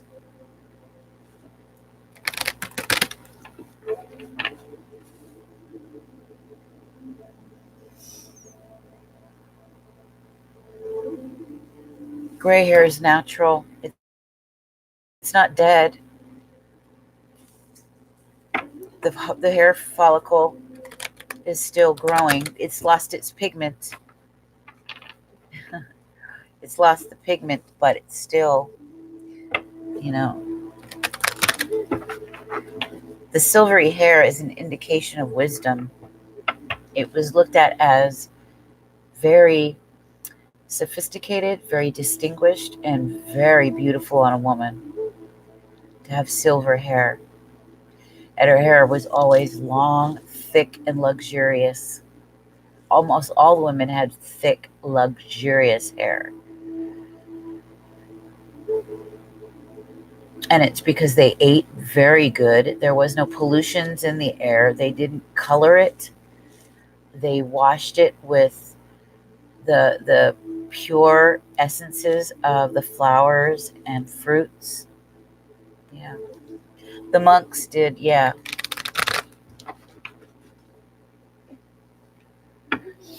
It's definitely a lost art. I think it needs to come back. If somebody were to start teaching that, oh my God, imagine the money they'd make. Because hair keeps your youth. Hair is it's a woman's crown. It's her crown. It really is. Not only because of what it does, but how it helps her, because it does act as an antenna. But when it's fried, like I don't use a lot of product, but I use a hot iron, and it's pretty hot. And like right now, I got to cut the ends, but it can really weigh heavy. And I put like that serum in it so it doesn't get all frizzy.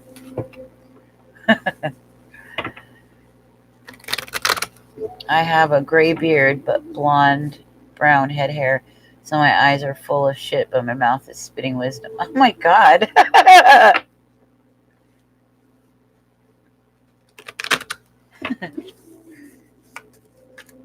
Okay. Ooh. So we've got the second chakra is what we need to pay heed to and focus, as well as the mental space up here. Okay. We have Archangel Uriel, or Ariel, right here. Uriel is for our intuition. But this one here is about our love energy, right? She's holding the world. She's got a flower growing on the side of her head with stars that crown her. There's an emphasis on enlightenment. And her standing, she's kind of leveling up, mature-wise. Her maturity level, spiritual maturity level, is raising. So is creativity. Watch out that you don't daydream too much this transit. Okay? Hi, Gigi. How you doing, babe? We're doing our collective read for the room. Before I get to bed here, I'm going to grab one more from the energy deck. Patience. And there again, we get this idea of a crowning energy here with a big moon behind her. So we've got this increased intuitive ability, this increased knowledge, this increased sense. Something has come to a conclusion, something you've learned or about to learn about to see the truth, the sword of truth. Remember? The sword of truth. While in meditation and reflection, the much needed rejuvenation, rest. Divine time is here. However, patience is needed. But look at this. She's wearing the crown. She's like the goddess Columbia with her crown, which is a symbol for the sun's rays. Okay, that's illumination. We see that here in this angel here. If you notice, she's got the stars crowning her head, and she's got what looks like a lotus flower growing on the side, which there again, the lotus is about enlightenment, so it's doubly so. Now we've got confirmation and a second card. Okay, we have that big full moon. I sense something is going to be revealed to you, this sword of truth, sometime around that full moon. Okay, that Virgo moon. And notice she's quite virginal too. So I'm going to say the Virgo full moon, something about divine timing or timing being just right at the Virgo full moon. Okay.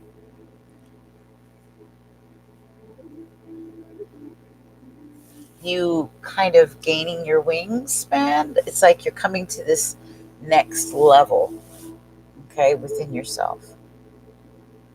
Something very special. It's like you guys have grown. You know, you've really made an effort spiritually and emotionally. And what this is going to do is change your life forever moving forward. Basically, the worst of everything that you could possibly have gone through on an emotional level has passed. So moving forward, it's really going to be a lot easier for you. That's right, Excalibur. Yeah, the goddess Columbia. We see her all over. She's very big in the occult. She is Isis. Columbia is Isis in another form, in the Greco-Roman form. We see her on Columbia pictures. We see forms of her through the Statue of Liberty. Okay, notice this is a bit very Statue of Liberty-esque. It's the goddess Columbia. She's this goddess of freedom, liberty, sovereignty, of truth, of purity.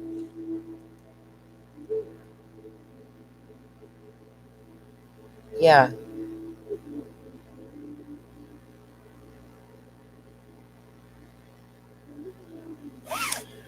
Something about this. She's very virginal here. So with that moon, that large, full, white full moon behind her, really works when we think about the Virgo full moon. We think about Virgo, you know, the Virgin. She really gives us this. And she's got the clock in her hand. So divine timing is here. Oh yeah, patience. Little patience. Yeah. Remember the song by Guns N' Roses? The Guns N' Roses song Patience. If you guys don't know it, I suggest you listen to it. Okay? Make that the song to go to this. Guns N' Roses Patience. Okay?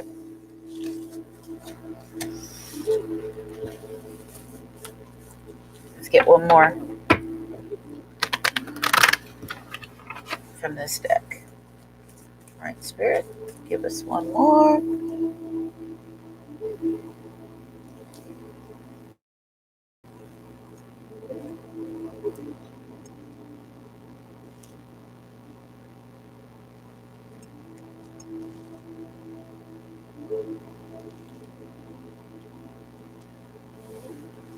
Mhm.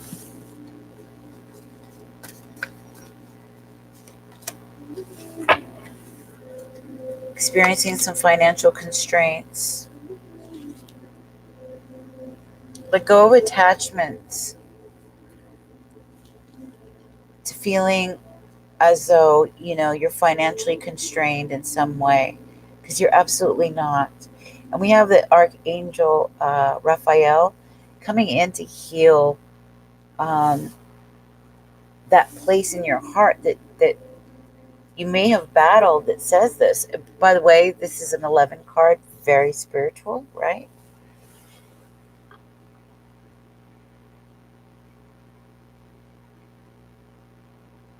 A healing coming in regards to this, because you're abundant. Yes, we're having constraints that are real, but what can you do? What can you do to help alleviate the problem?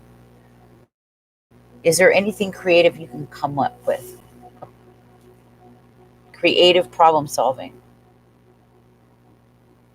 Is there something you got that you can cash in on, even um, in order to make the extra money you need to cover something, for instance? Sitting down and coming up with an outline or an actual plan of action for the next, I don't know, let's say the next month to 3 months, about how you're going to do things financially is really, really going to serve you. And it's going to do a whole lot for healing. Okay. We've got a lot of angels in this spread, in this, not this spread, but what's coming up tonight. So it tells me that there's a lot of angelic healing that's taking place right now. Remember to ask. Ask and you shall receive. Don't forget you're not alone. You can ask. You can reach out and ask for help. Ask for solutions. Ask for help. Yes, look. See all that green?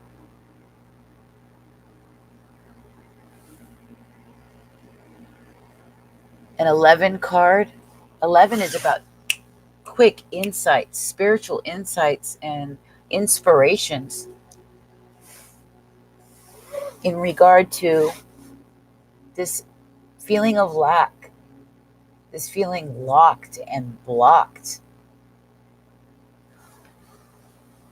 For instance, maybe you're really good at going on, maybe you're good with interviewing.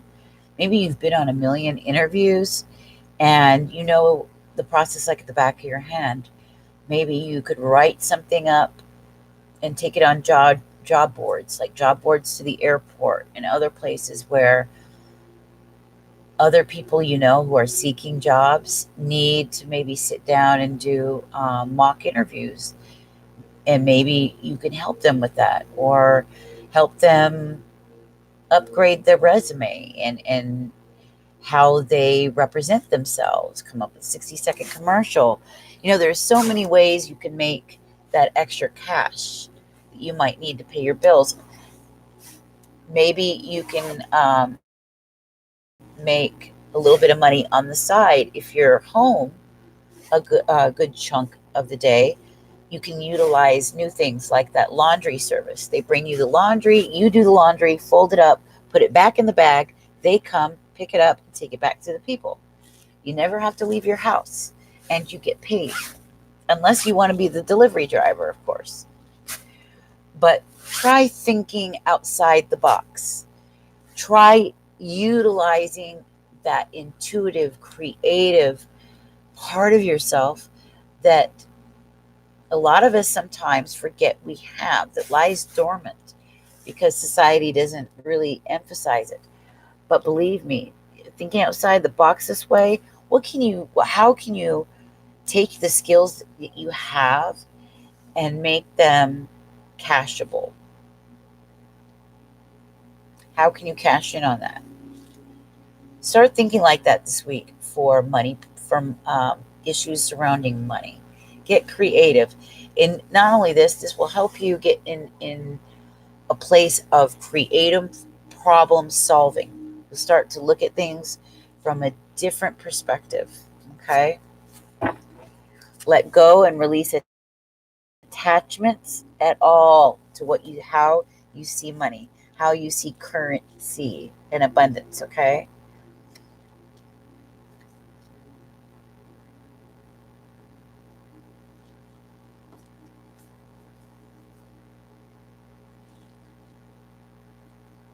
Getting more about taking action, keeping balance, right? The yin and yang. The door to spirit is through taking action, keeping in balance, right? Letting go of attachments, letting go of trying to control situations, letting yourself be free in the flow, okay? Go with the tide, move with the flow. When we live intuitively, we're moving with the energy flow. We're not going against it, and we're not forcing it. We're moving with it, right?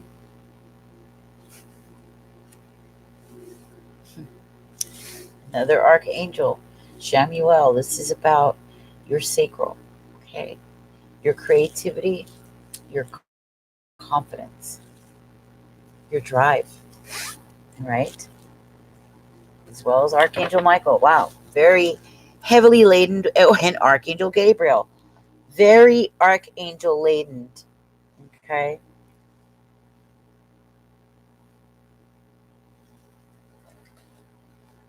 Ariel. So this is a lot of heavenly help. It's not kidding when it says the door to spirit is here, supporting you. Yeah, I open right up door to spirit, right here. Very much so. Very much here. Okay? That's where the door to value is. The door to value. Absolutely. Oh, yeah. Of course, balance again. It's talking about the balance again. Mm-hmm. So this week, be very mindful. Oh, yeah. All so that you can do what? Make that coin. You've got the cat there, and you need to do what? Use that intuition. Think outside the box. Be creative. There's a thinking woman saying, think outside the box. Be creative. What is it that you can do to make up for these financial constraints that have got you stressed out? Be certain that you utilize time for what? For your meditation. Okay? Being patient as well. Patience, meditation, reflection. Allow your heart to be healed. Okay? Moving on.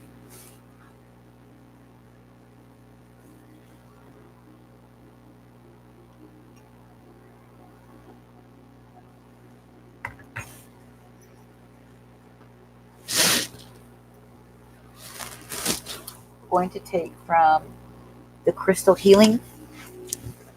Okay.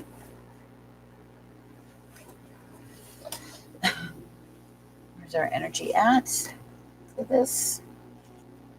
Thank you, Spirit. What do we need to know? Mm-mm-mm.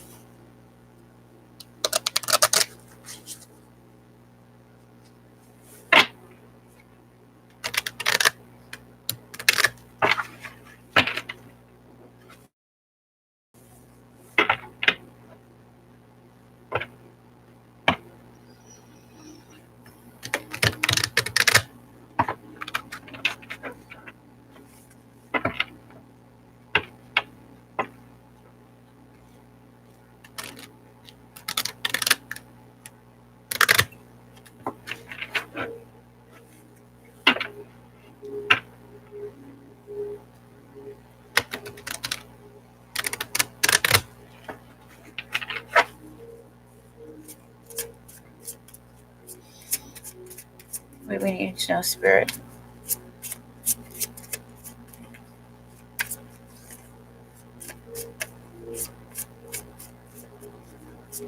Hmm.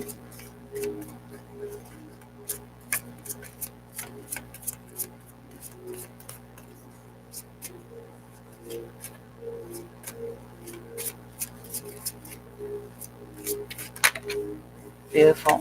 Oh, we've got, oh wow, pink granite, the golden healer, pink granite, and quantum quattro. Very interesting.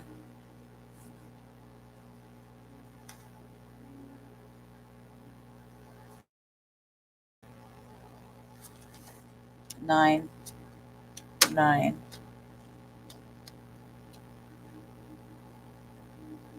Man, that's gorgeous. Ooh, okay. The Herkimer diamond at the bottom of the deck. We've got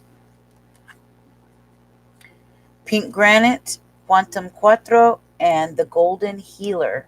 Okay. These are the three stones that are figuring predominantly for the week. Two of them are nines, indicating the end of cycles. Okay. We've got what? Crown energy. Crown energy. We've got third eye energy. Yeah. And then we've got what looks like heart energy. Is that green there? Yeah.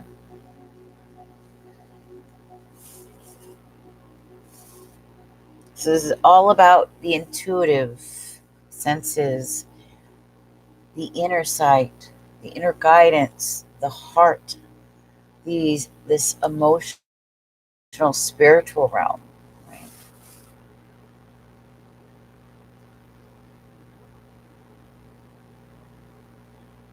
Babuchi goddess, Romanian goddess, goddesses of the world. Yeah, that's amazing. Gigi, I always wonder if I'm going the right direction. Well, let's see, baby. That's what we're trying to see right now.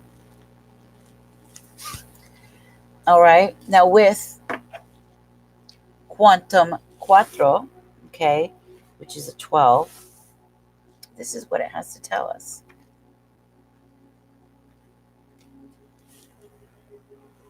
Where are you? Quantum quattro. There we go. Quantum quattro. Very interesting. Stone number 12. Okay.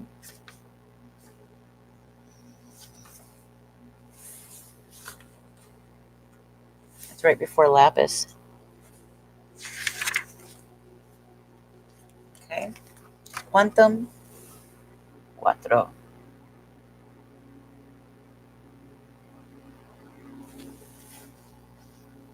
And it says, take a look at that.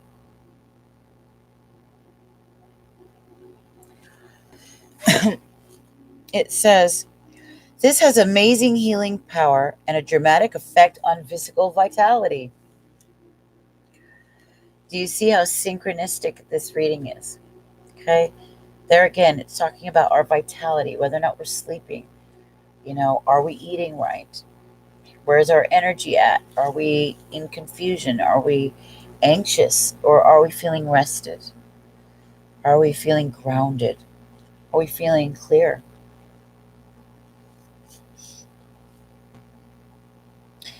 It says it brings about an energetic shift and integration. Amazing. That's exactly what we need.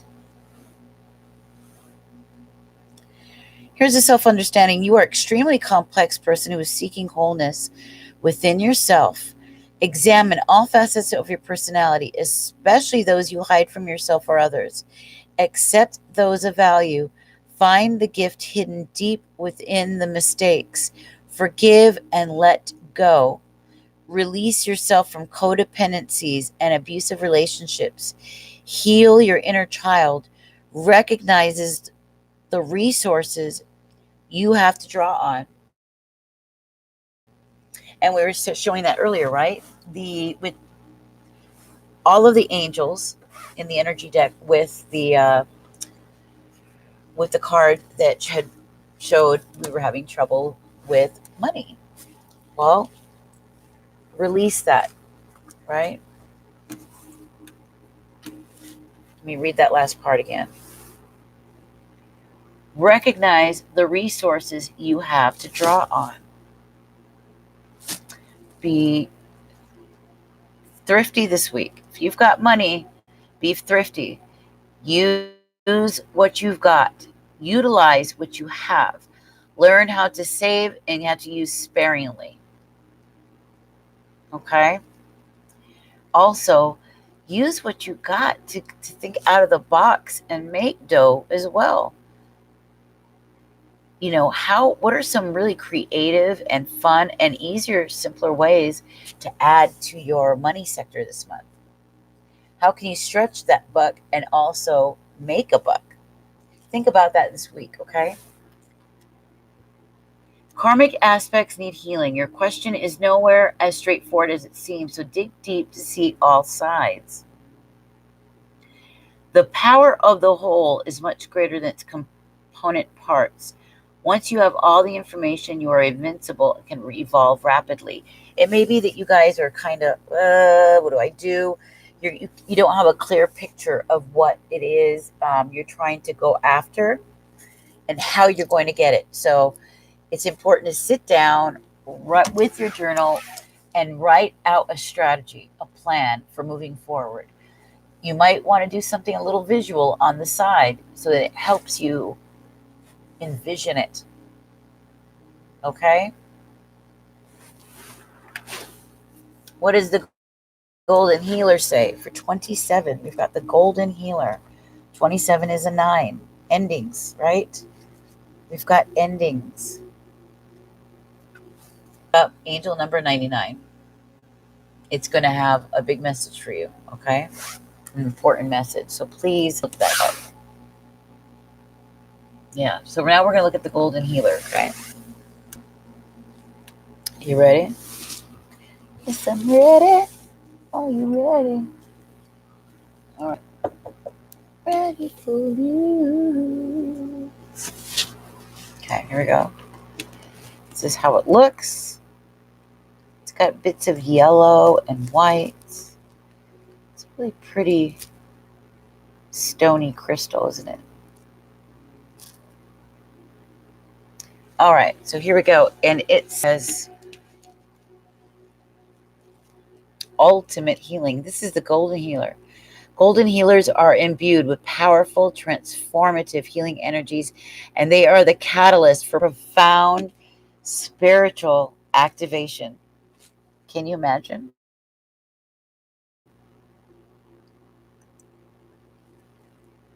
I love it.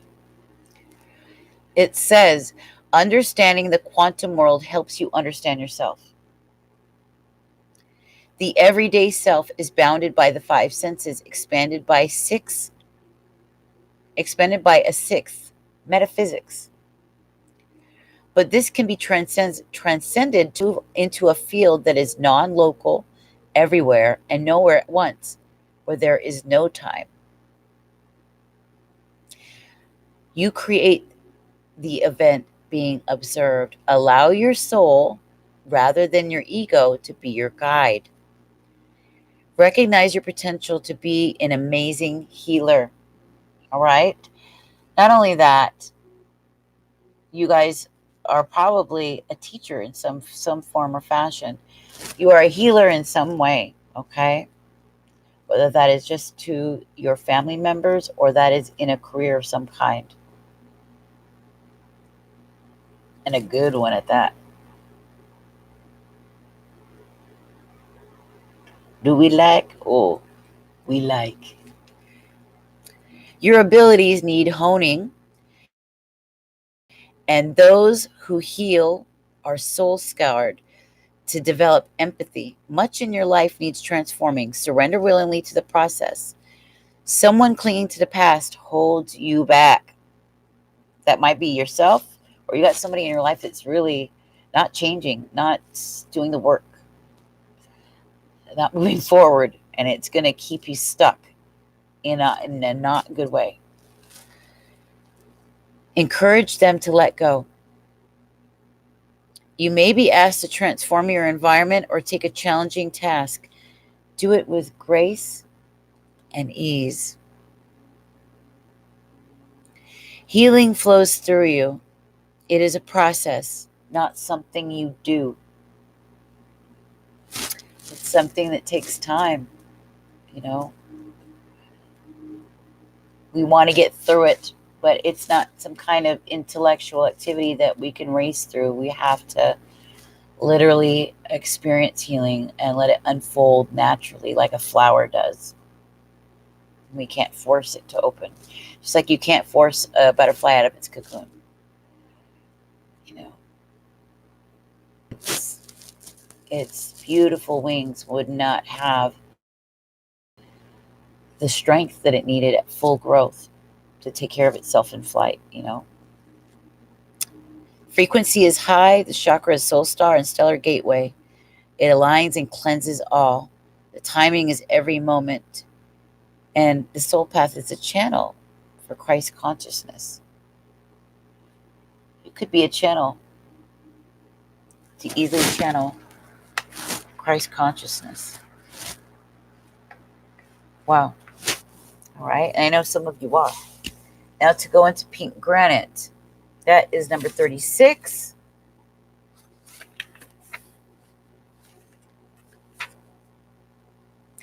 Pink granite has the highest paramagnetic responses of all stones and creates immense energy. Wow. Who knew that one? Who's heard of the pink granite? And it looks like this.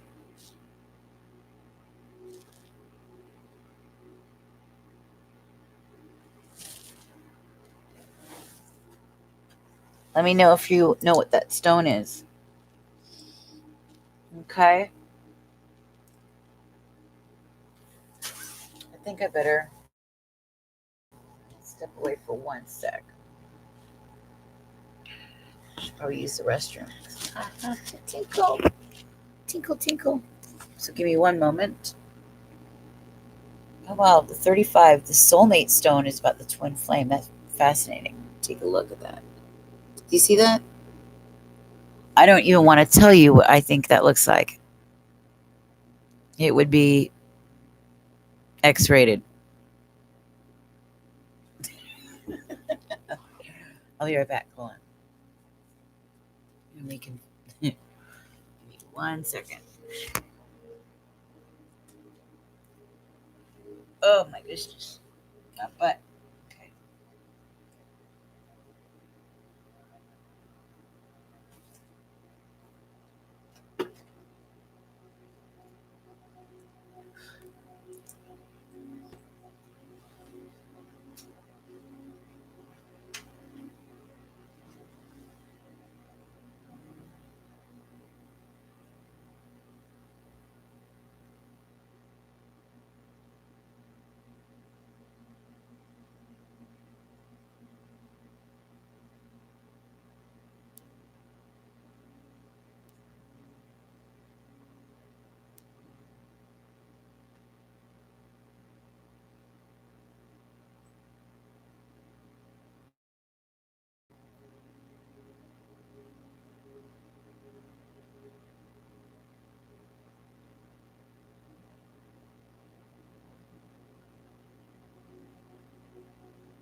Okay, I wanted to get the dice for numbers, but I could not find them.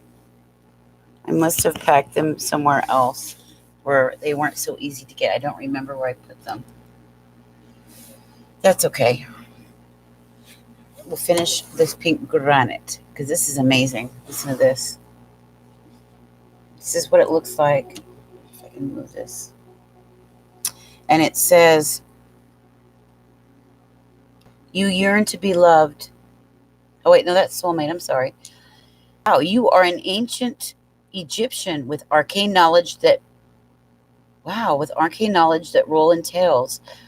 But you originated in the stars. Now, earlier this week, we came across a particular card, and I think it was the Angel of Balance, where there were Egyptian pyramids in the back.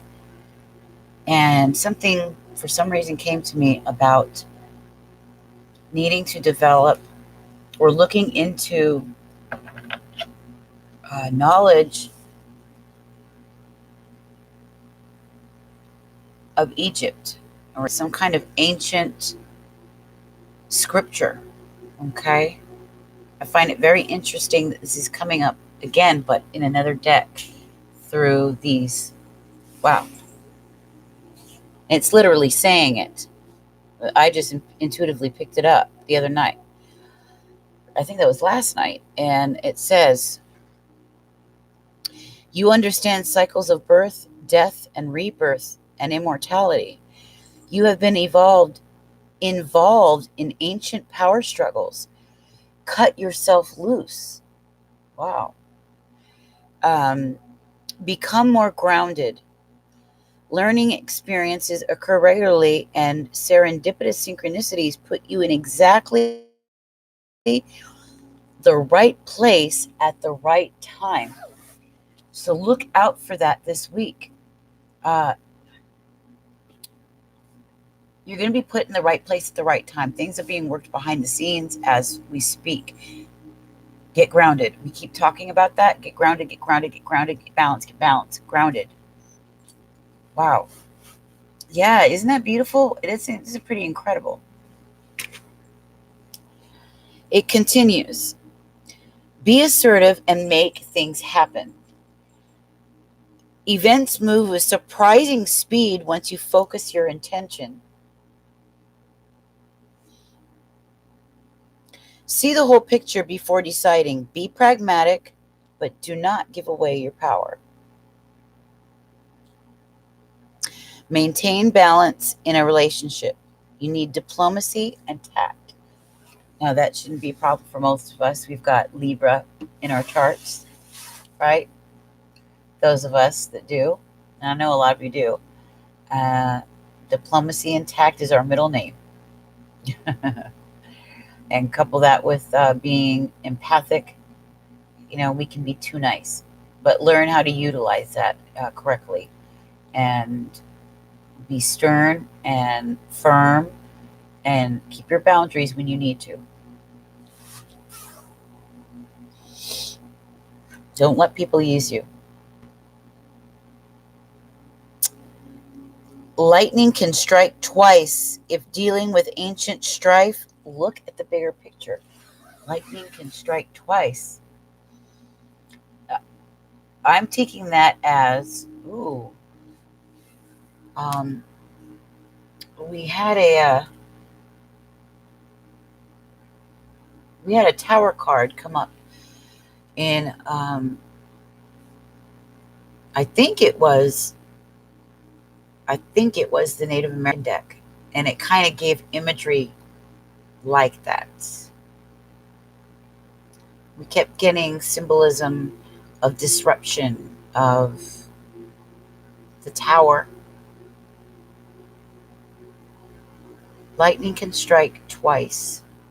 But something tells me that this is a positive thing. This is a positive tower.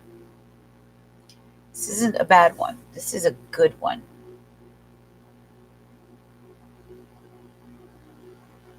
This is sudden realization of something big.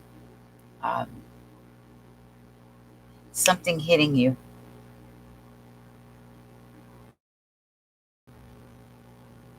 Yeah, I think, Lisa, it might have been your reading. This is I love this card. Well, what it's saying is matching perfect what we're dealing with. And then it goes on to say, look at the bigger picture, of course. Everything must pass away. Death teaches transformation and rebirth. Major tower moment. Major. Death and rebirth. There's a renewal. And I think it has to deal with something to do with this sword of truth that's coming. A massive insight. You're going to be in the right place at the right time. Okay? Very synchronistic. Ask for divine guidance. It goes on to say, the frequency is earthy but high. It covers all chakras. Timing is out of the blue. Out of the blue. So something's going to occur like that.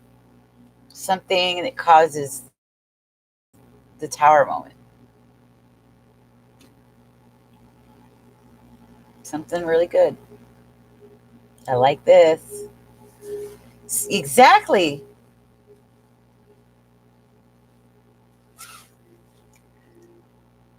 A lightning conductor for positive change is the soul path. A lightning conductor for positive change. That's a teacher, okay? More teacher energy. This golden healer energy.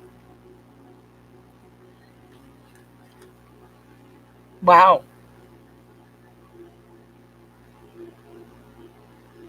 Something hits you.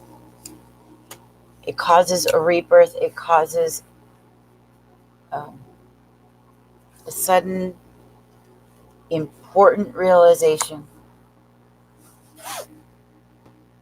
where death happens in that moment. Instant death in that moment. Lightning can strike twice. 2 tower moments.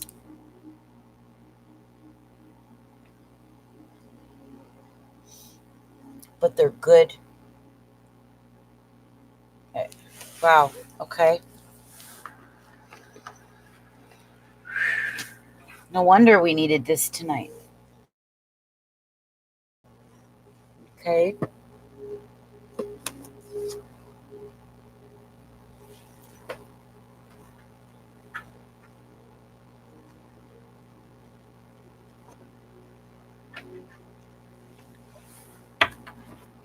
All right. And we're going to this deck here. Speaking of Egyptian wisdom, how fitting. Okay, I have a feeling we're going to find something out through these cards now, because this is the ancient Egyptian wisdom right here.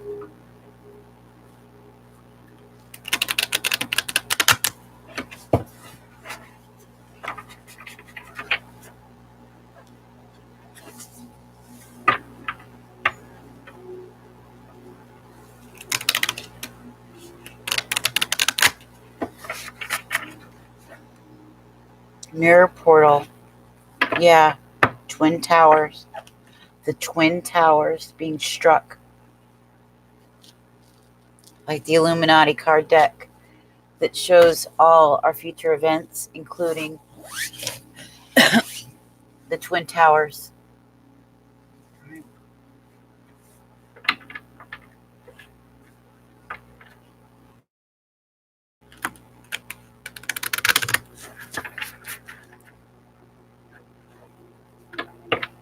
On 9/11, the number for emergency, right?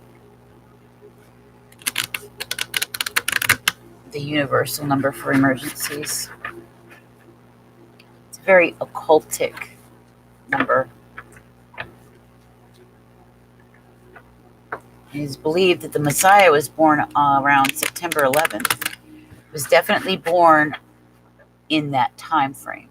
Whether it was exactly the 11th, we don't know. It wasn't the 25th. That's the solar entity.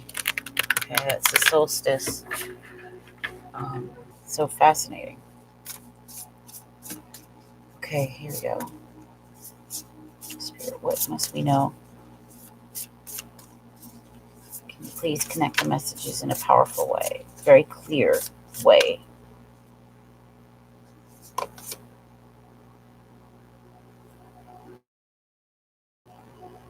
Wow. One, at the bottom of the deck, I keep my own counsel, okay?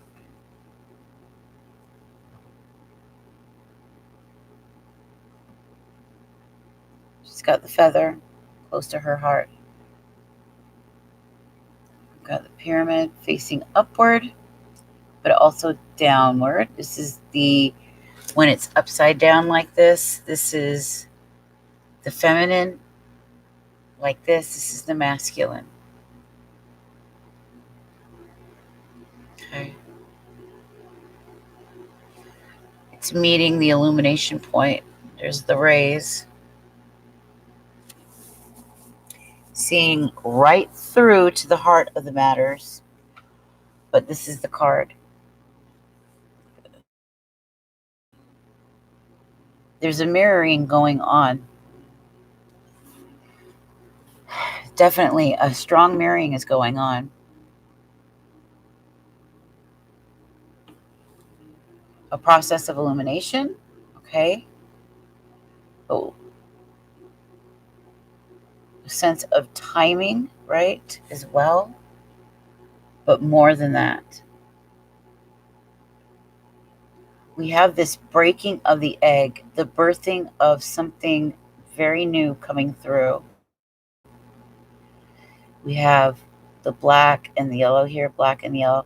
This is a sign, a symbol for the dark and the light, the yin and the yang. Okay.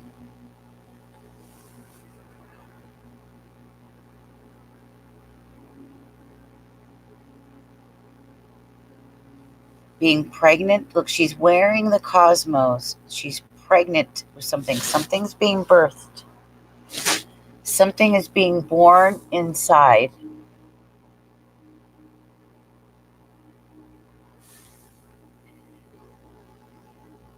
This is the Aurora Borealis, right? Or the Aurora Borealis. This is kind of like,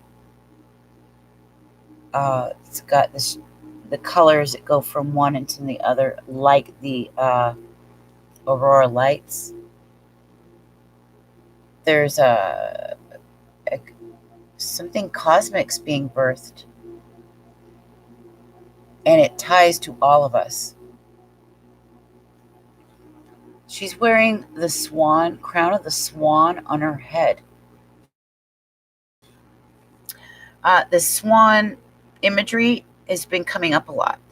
This is about going from one place into the next, one state into another, becoming this graceful, powerful, beautiful creature. Trusting your intuitive gifts, relying heavily right here.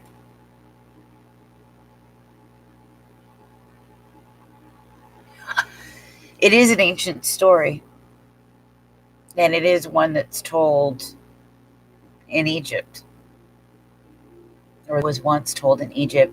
Cleopatra was aware of it. These stories were told and retold throughout time in different parables, and the Alexandrian Library held a lot of these secrets, which are now slowly being revealed.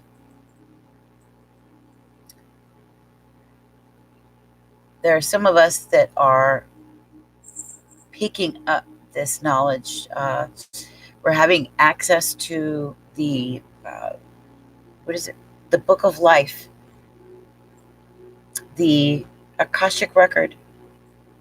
This kind of feels Akashic record like. I feel like it's this prism, this universal thing, this web, this thing that's being weaved together. This is an important card. Okay, it says, I care for the earth. I care for the earth. Something new is being brought forth by you and others in regard to Gaia. This is a powerful and very spiritual reading, you guys. This is not just some average. I mean, yeah, our mundane every day is playing out like in the immediate energy from the energy deck, but something bigger is happening here. Something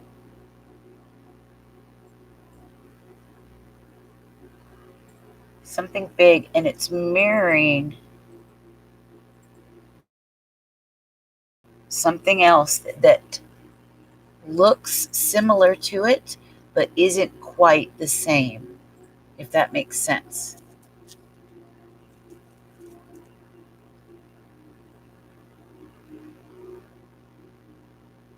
Right, the Aurora Borealis and the Ouroboros together.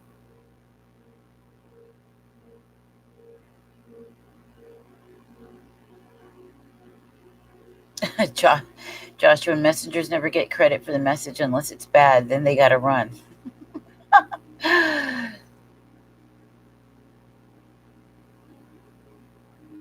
Yeah. Isn't this incredible?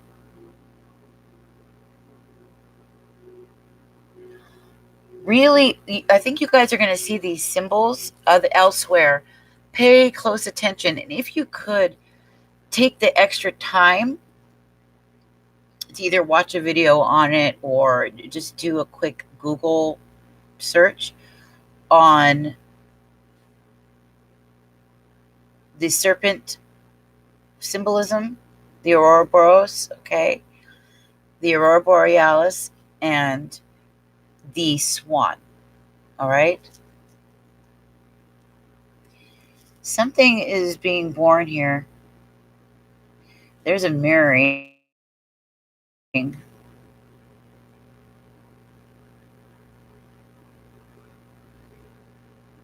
This is deeper.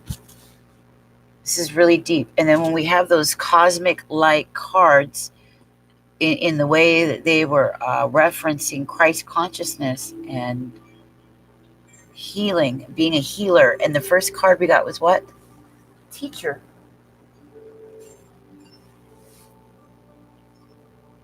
Something big is happening. I care for the earth. Okay, something is. Then we had the messaging about ancient religions, the Egyptian religion. Okay. That's okay. Let me see here. I care for the earth. Let me read that part in here. Okay. I care for the earth. Where are you?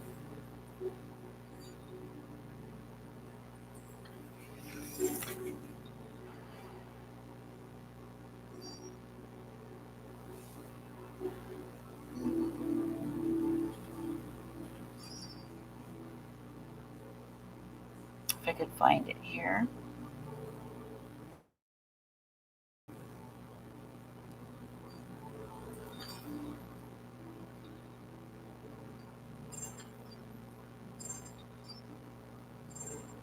I guess it's not among this group. So we'll have to move on. 42 Ideals of Ma'at. And I care for the earth is not one of these here.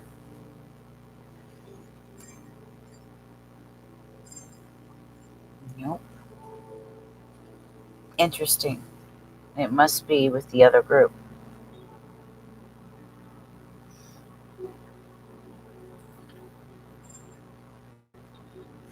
Okay.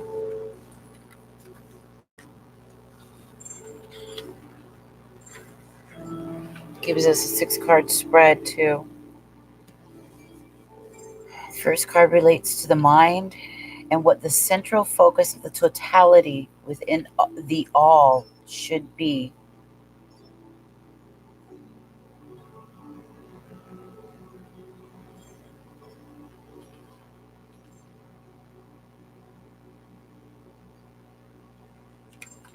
Wow. Okay. Powerful. Also relates to what's working with us energetically.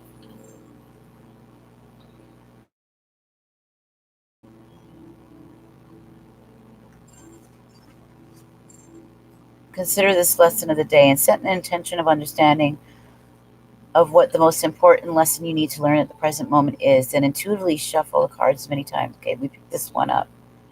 And this is the lesson to learn. Okay.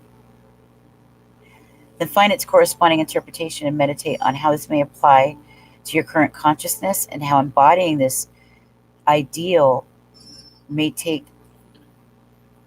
make time work for you rather than against you. Okay.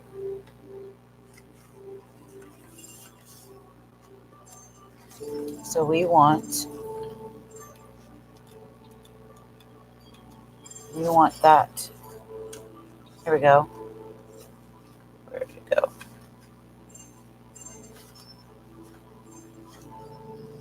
Where's I care for the earth?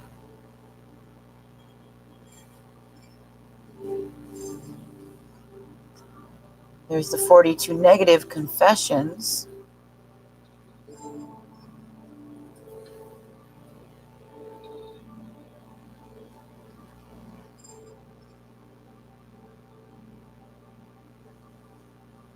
But it is not here.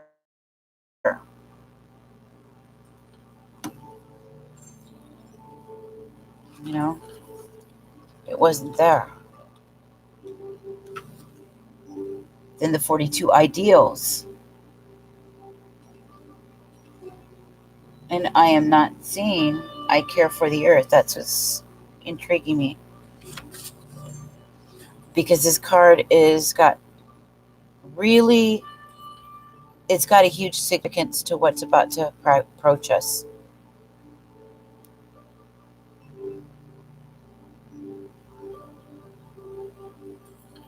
Oh my God.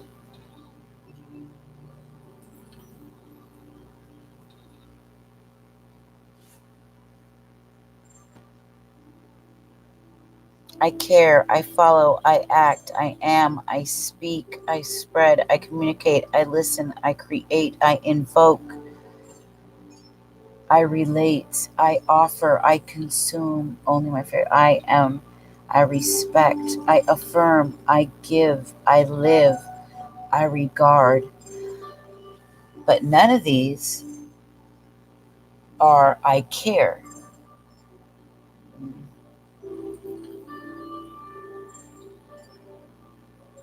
I remain.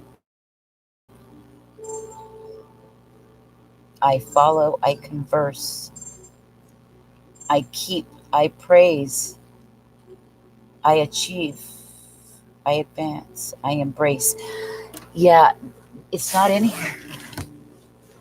Why? It's the one card on the 42 ideals. Okay. Can you see it? Yeah, the 42 ideals. And it's not with the 42 negative confessions of it either. Which is I have not, right? A lot of them are I have not.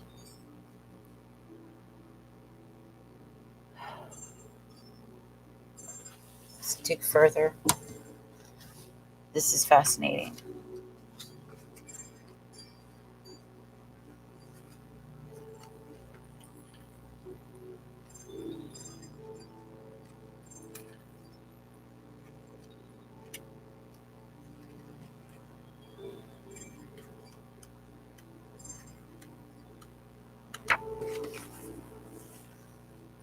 There's got to be something very special about this card. I embrace the all. I advance with my own abilities. Yeah.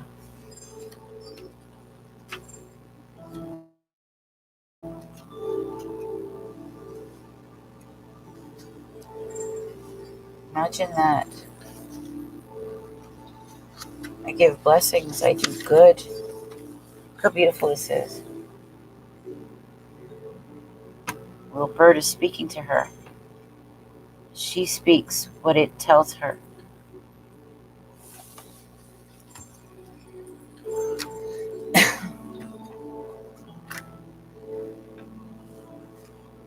Yeah. I care for the earth. Wow.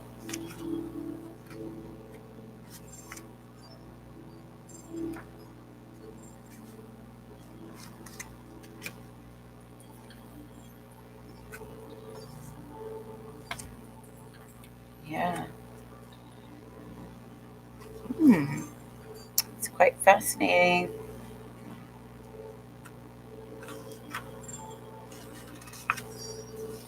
And we saw I keep my own counsel at the bottom of the deck. To die is to stop living, but to stop living is something entirely different than dying. And that's a Chinese proverb.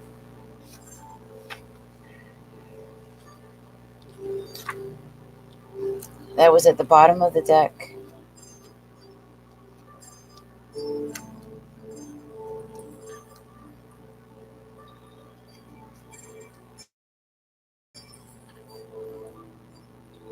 This is crazy.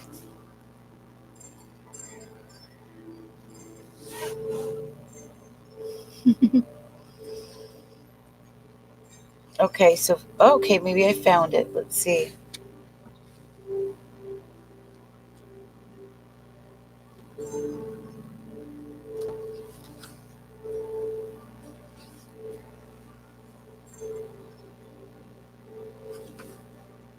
I care for the earth. Finally. And it says a pearl is made when a parasite, see if you can see that like this. When a parasite or a grain of sand finds its way into the shell of an oyster and begins to irritate the insides. From this irritation, the oyster creates an enamel called nacre, or the mother of pearl, around this strange visitor. And after some time, the intruder eventually evolves into a pearl. Our lives are polished by the metaphors with which we view our container of infinity, a metaphor perhaps being meta for the language of myth and metamorphosis, like in the cards. In Egyptian mythology, Geb or Jeb is known as the kneader of the earth. He is husband of Nut, the goddess of the sky, sun god of the air, Shu, and the goddess of the moisture, Tefnut, grandson of the creator Atum. Yet in modern mythology, we've commonly come to refer to the earth as a she, perhaps stemming from the Greek primordial deity named Gaia, believed to be the mother of all life, like Eve. Eve is supposed to be the mother of all life, right? Atom. The two of them together makes life, right? To continue, it says,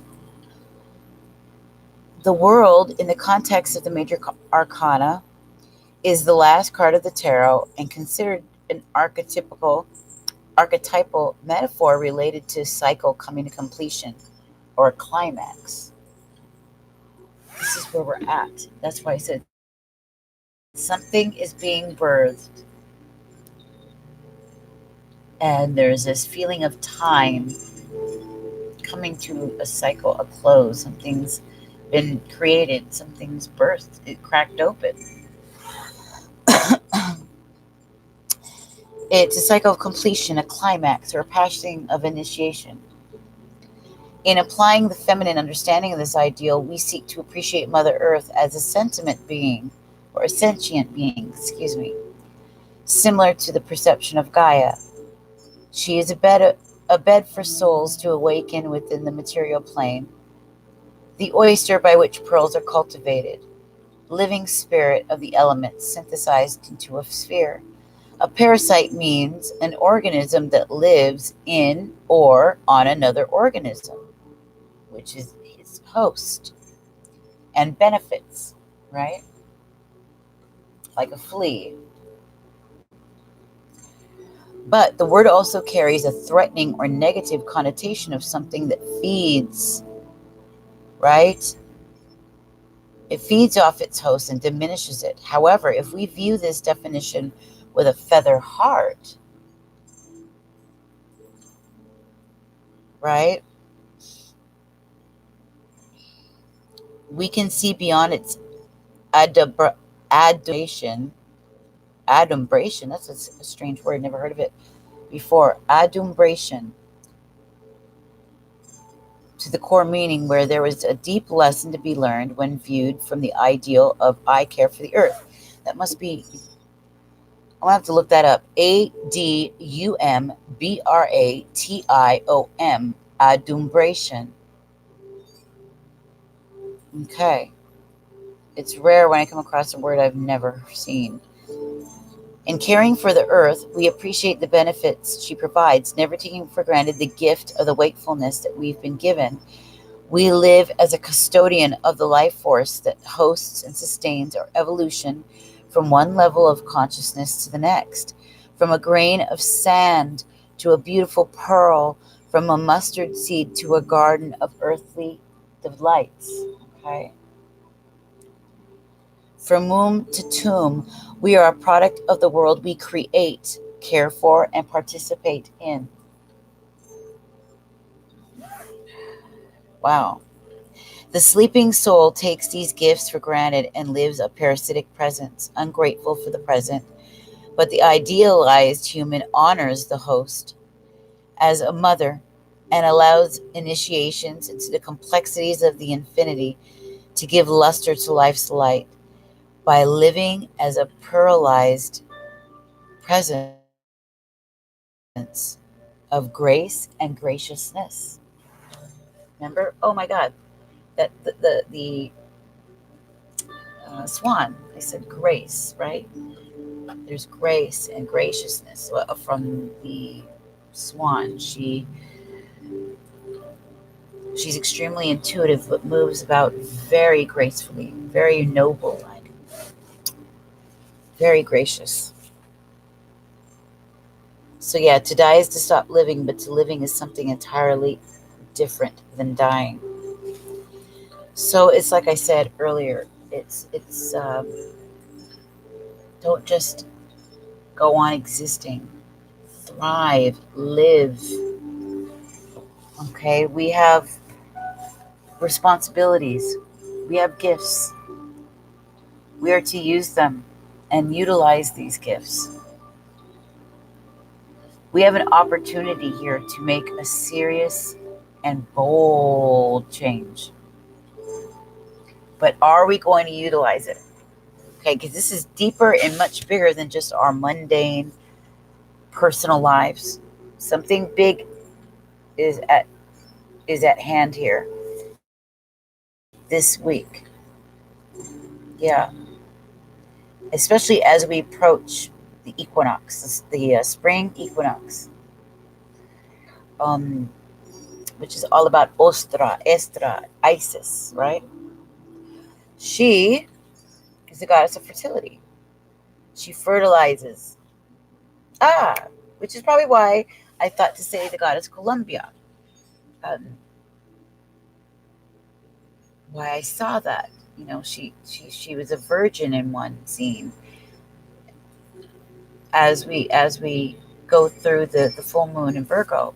But when she gets to the spring equinox, she fertilizes things on earth come alive again. The seeds are planted. It's a new cycle. A new cycle is birthed.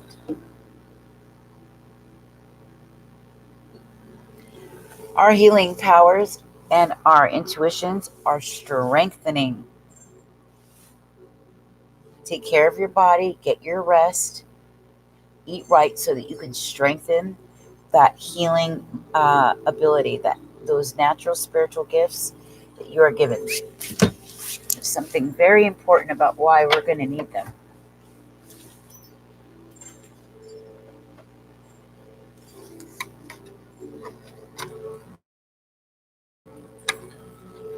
Yeah, something is being birthed right now. It's being seeded, it has been seeded for a long time. Pretty soon, harvest is coming. We had a harvest card not long ago. That it's time to gather what we have been planting, what we have been nurturing, okay?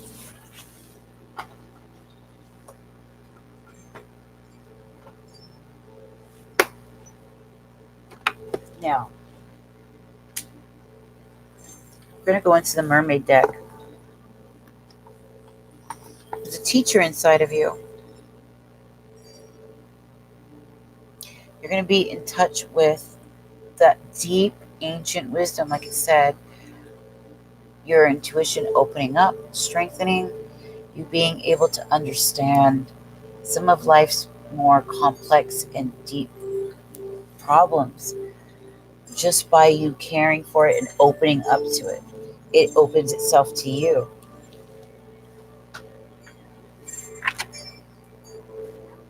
Unlike people who are sleeping dead, spiritually speaking, they're zombies, okay? They're not awake. And as a teacher, remember, it's time for you to reveal some of these things for people to open their eyes to, so their lives can be revolutionized and changed. Clean yourself up. Get rid of any excess baggage. Be open to not knowing what's going to happen.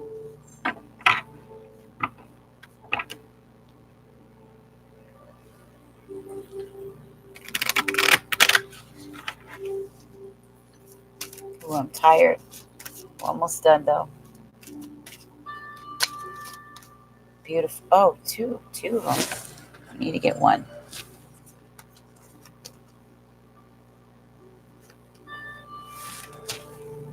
Oh my God, beautiful. Triumph of Galatea. The Triumph of Galatea. And look, more very Roman-like, Roman-esque imagery here. Mythology style. Very Greeky, Romanish. Something about knowledge of an earlier time. Look how she looks very 1700s. We see a ship right here too, where they would have sailed. You get a sense you're sailing forward, you're moving on. You might have a deep connection to ancient history, okay? And that's going to be very useful, as we've seen, as it keeps telling us. There's a definite, oh, that looks like Poseidon. Okay, so deep connection to metaphor, to mythology, to symbols. Open your education in these areas. They're going to tell you so much. So let's look at this. This is, wow. Number 21, okay, which I like because we got number 12 for our stone card. But this is that flip. So we still get 3. That's 33. That's a sense of self-mastery. Okay? This is a very important week. This is, although it's asking us to take a step back, to rest, to relax, to rejuvenate, to think, stay balanced. This is a powerful week, right? We get the lightning strike twice. Deep understanding, deep clarity is coming through. Okay, so we've got the triumph of Galatea. So let's see what that is talking about.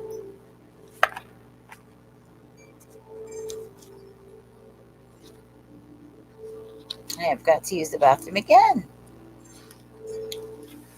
And it says,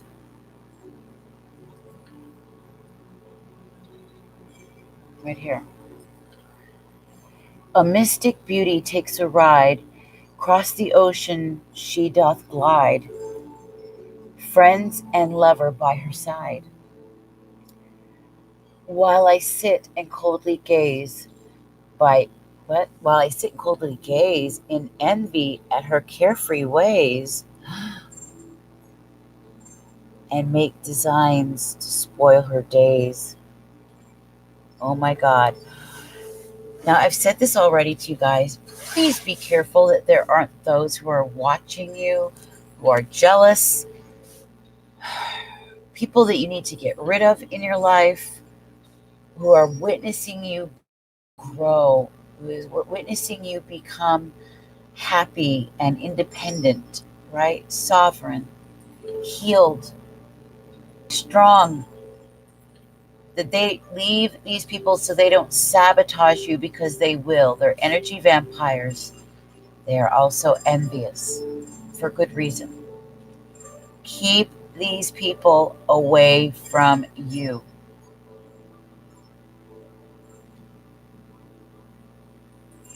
Okay? Now listen. A sea nymph and her admirers enjoy a magnificent chariot ride pulled by a pair of feisty dolphin fish, right? This miniature scene is set against a backdrop of a lovely lady's portrait, which suggests they are being watched. Damn. Here's the divination. You are being watched. I said this to T. Marie in her own reading, that somebody was watching, or some more than somebody, like two people even. She had somebody who it wasn't a parent, but they had her back, but there was someone or some people that were right there to stab her in the back. Please be careful. Be careful who's watching and stalking. I really mean this. Oh my God, it's 3 hours in. Please be careful. Lately, you have been having fun at the expense of getting the job done. And so far, there have been no serious repercussions. But be warned, someone has been keeping an eye on you, and you will not get away with this kind of behavior forever. Now, there's two sides to this. This could be for one of you out there, okay? Perhaps she is jealous of your carefree ways, or simply irritated at your lack of responsibility. In any case, it's a time to straighten up and do what you are supposed to do before you get called out. Okay? Now, here we go. The antithesis: do not be paranoid.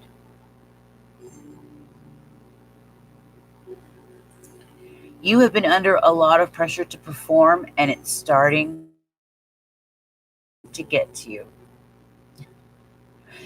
You feel your every move is being scrutinized, and each mistake could cost you big. Try to ease up a little.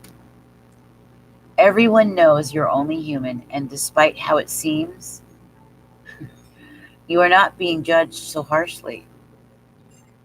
Now, I think this is mostly what the case is for all of you, okay, versus the other one. Although, if there is a bit of that, if there's a bit of, yes, you may be jovial, feeling carefree and whatnot, that there could be somebody not happy that you are spiritually in a different place that makes you feel light on your feet, that you aren't in this mode of suffering and going through the struggle, which people place so much high regard for the struggle as if it's noble. It's not. It's not. The struggle is a repeated pattern of insanity that we tend to go around and around on. When we find ourselves and we find our spirit and we live a life of excellence, of trying to attain excellence within ourselves, and from the point of view and perspective of a mind like a child, there will be heavier personalities that will not like that will hate you or be jealous of you for it because they can't find it within themselves. And it's unfortunate, but it's true. So please be very careful. All right, my loves? Stay firm, keep your boundaries, hold your vision, do your own thing.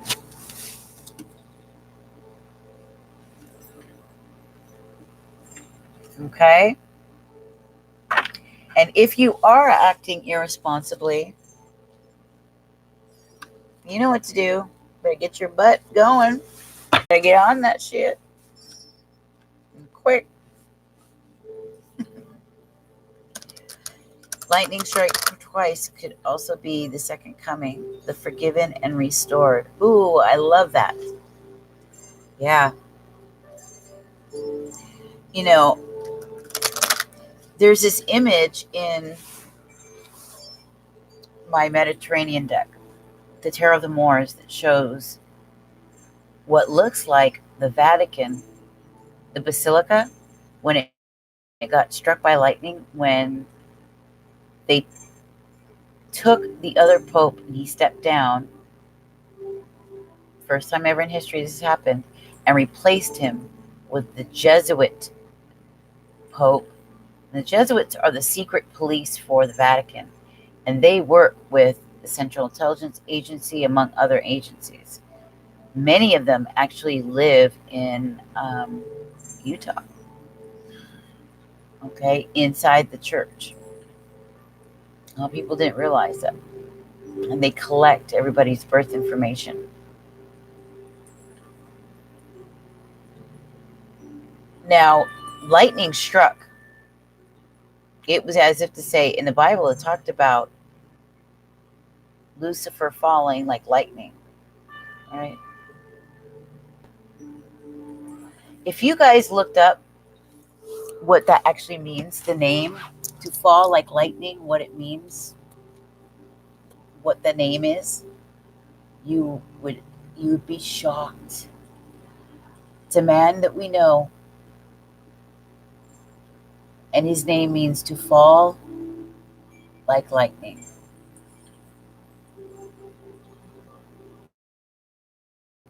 Can you guess who that is?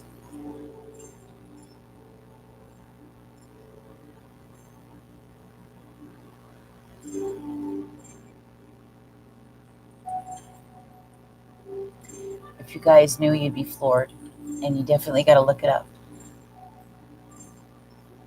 It's almost as if he specifically chose that name because of what it meant.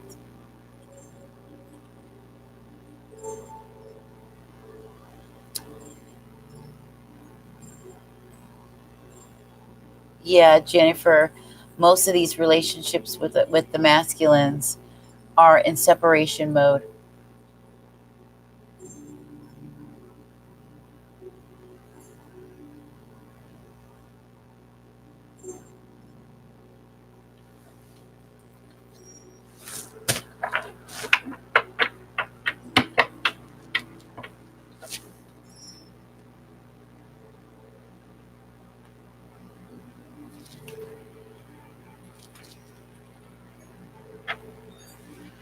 Some of you may be working too hard. Ease up. Don't be paranoid. Relax. That's where we got to get our mind in balance, straight, meditate, pray. Go easy on yourself. There's no need. No need. And lastly, we're going to pull. Actually, let me go do something real quick. And we're going to pull a few cards from here and our final advice from the Moonology deck. Okay. These are the Goddess Tarot. Okay. It's been a little bit.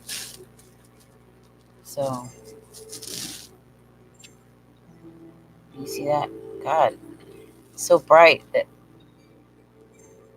you know. I'm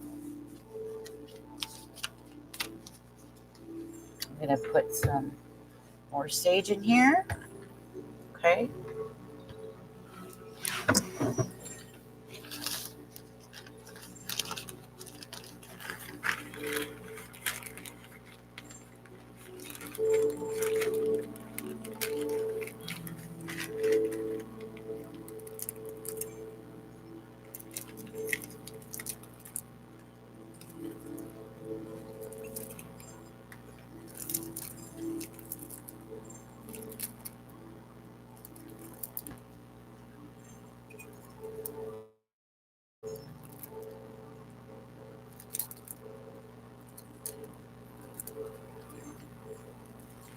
I think many of you are going to find that Spirit suddenly has a new mission for you. One that is higher and deeper, that surprises you. Okay. But it'll be more you than anything.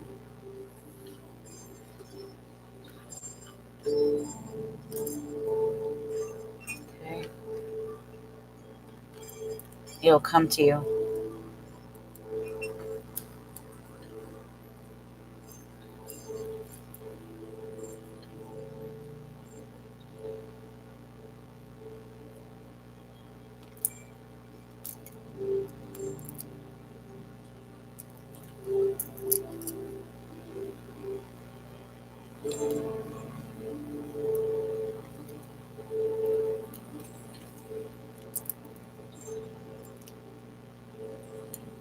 Oops.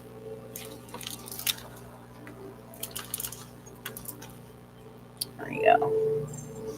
It smells so good. Boy, this is potent at the stick.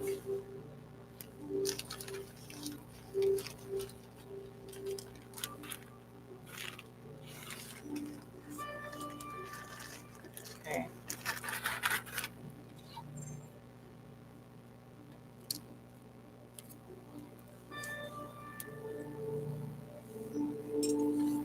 Okay. Beautiful.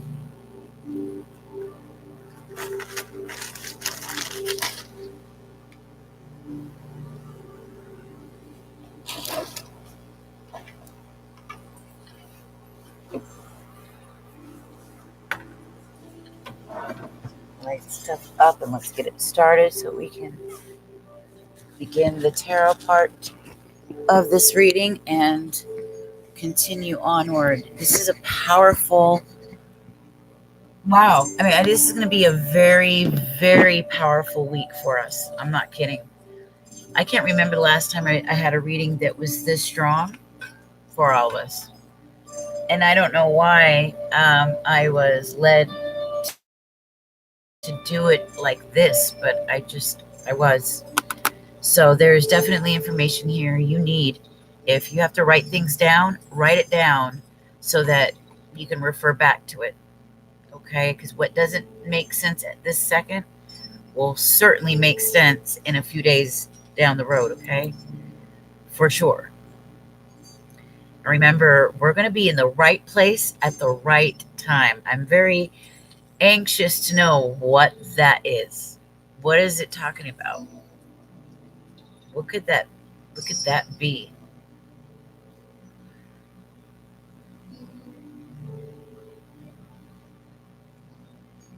Very true, Joshua. Isn't that fascinating? Isn't it? Precisely. Precisely.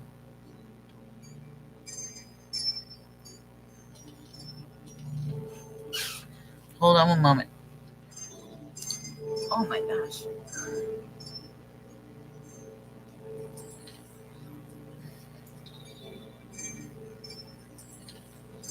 You are so right. Hold on one moment. I'll be right back. Let me go grab this here.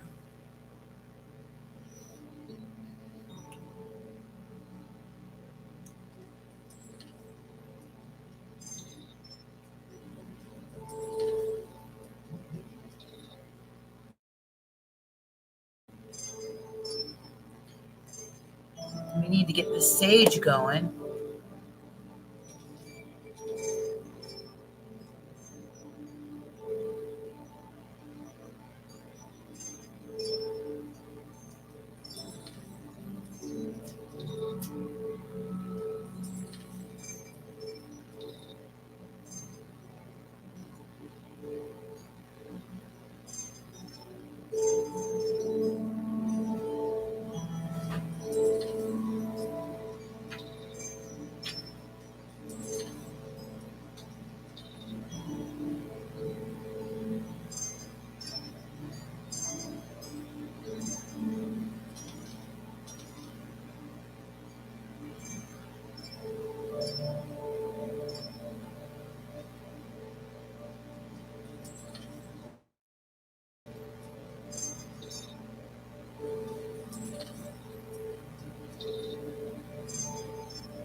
Something told me I needed to read a page from this to go along with the reading. So I'm going to do that after I pull one of the Moonology cards. This is the Wabi Sabi book. And there's something so synchronistic about this reading and things that we have been talking about throughout the week when it comes to simplifying, taking it easy, focusing on our health, and so forth, keeping things simple, okay? Especially when we have a chaotic life. Tuning into nature. Consider water, wind, sun, and any conditions specific to where you are. Whatever time of year, wherever in the world you are, you can use the prompts below to help you notice more about what is going on in your immediate surroundings. Try to use all your senses and look for the details.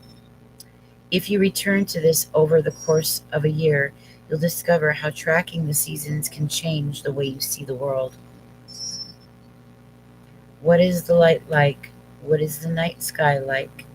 What plants and flowers are emerging, blooming, fading, hiding? What animals have you noticed recently? What ingredients are in a season right now? The seasons are kind of wabi-sabi metronome, a steady call back to the present, to noticing, savoring, and treasuring.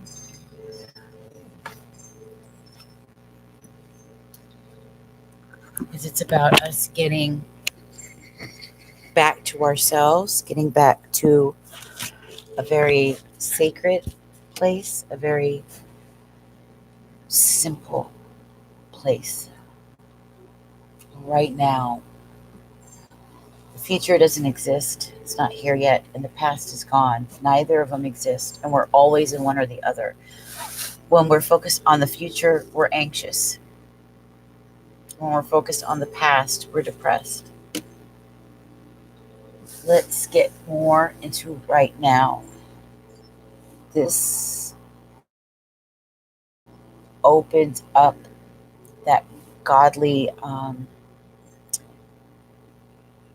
tuner. Okay, you become a source for it. Keep things simple, clean, lived in, and delicate, but clean and clear and decluttered. Simplify your life. Simplify the way you use your money, the way you approach it. It's going to bring on less stress and leave a whole lot more room for creativity, for reflection, okay, for peace of mind, for contentment, for a sense of good health, mental health.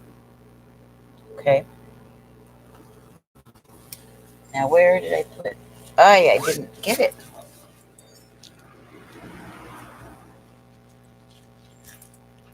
Okay, here we go.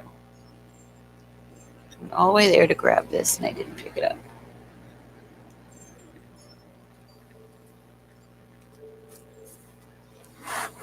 Okay.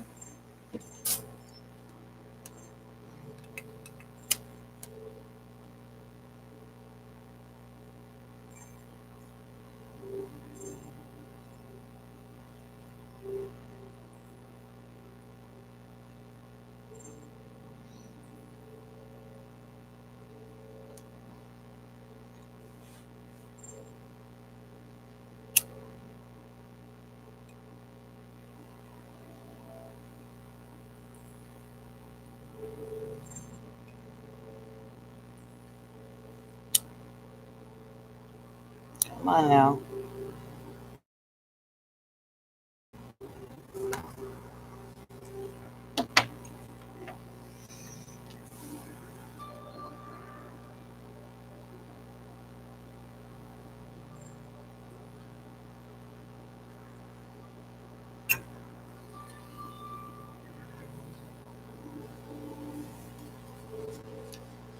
Thank you, Spirit.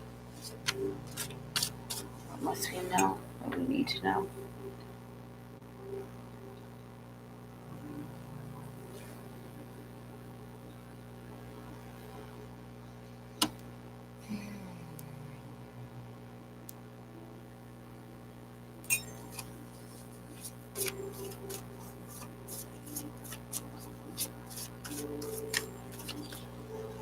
Okay, got one. Mm-hmm. That's right. Okay. Ooh, okay. All right. Wow. Let me see the card rest. Whoa, whoa. Okay. Dang. So we got that. Bottom of the deck. Transformation. Transformation. It's death. It's rebirth. How do you like them apples? Right? It's number 14, or I'm sorry, 13, which is a 4. So let's think about security, foundations, what makes us feel stable, grounded, secure, at ease. That 4 wands kind of energy, even. Okay. Amazing. So it threw out these two as well. What did it say here? Aha. We have the Lovers, Gemini energy, and 4 of Cups.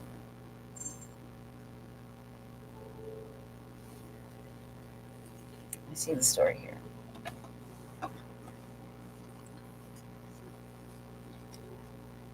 There's a lot of passion for what's being worked on. You as a wounded healer type. Okay, we have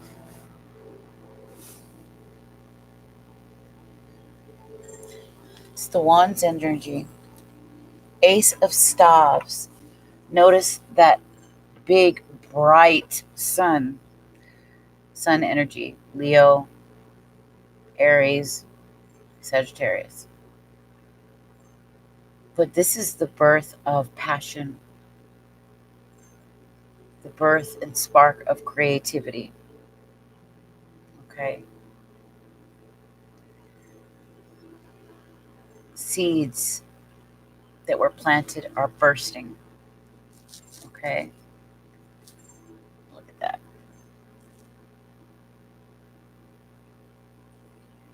This is all about total enlightened enthusiasm and power and confidence and motivation and drive and just ultimate passion for what is creative, what is alive. Okay. Powerful. New beginnings, fresh new starts, a gift of vitality, also energy, seeing the light. Here again, we have a woman who has been working on the growth of things, and it's building.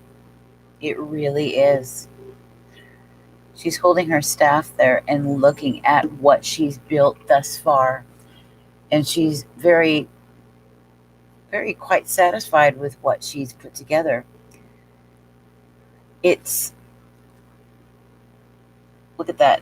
There's a cube there, right? It's cubed, but it's also the tree of life here being shown in pentacles with this tree.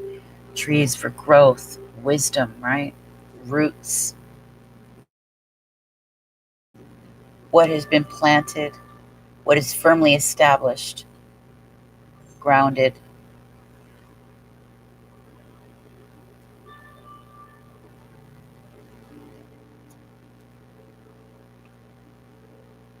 Feeling a bit defensive, but ready to fight for what belongs to her. Okay? Because she is holding a staff.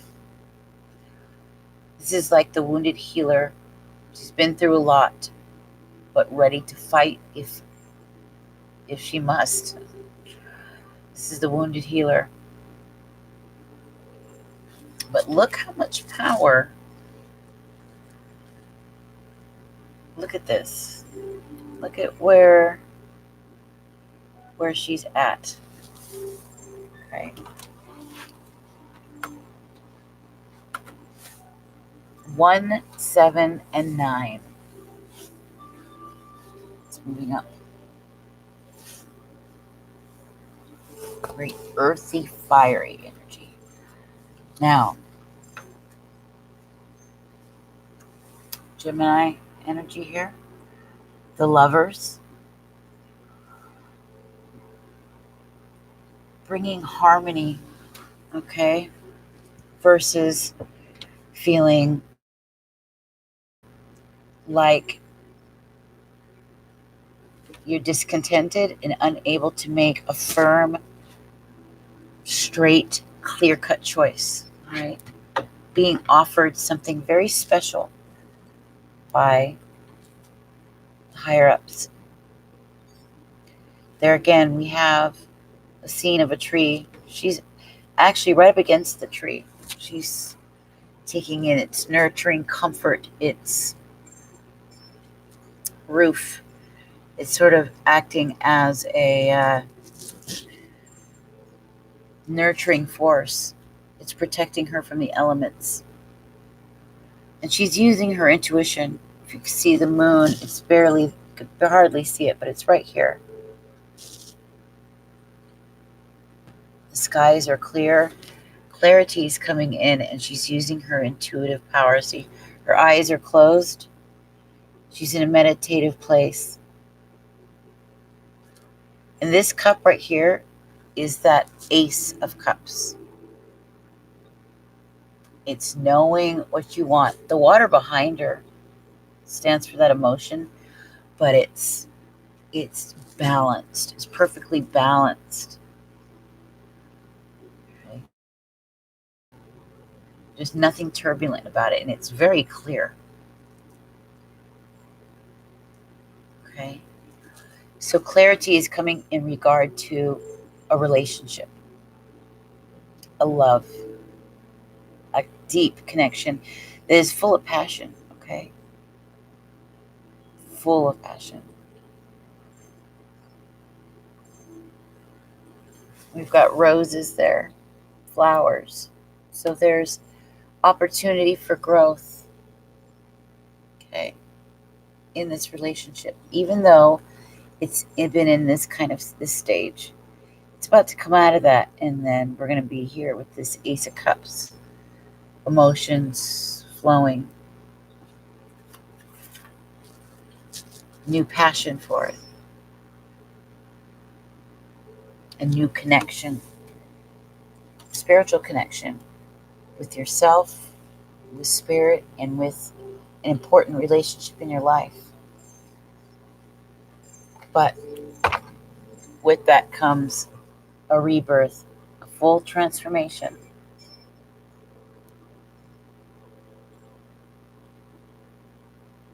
And look at her. Relaxed as can be. In fact, she's sort of laying back like this, right?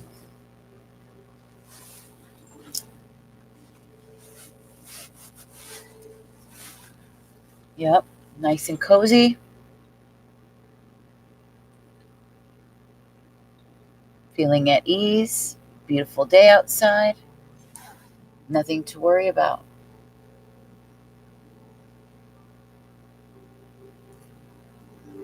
Transformation. Bottom of the deck. Why? Look what's right behind it.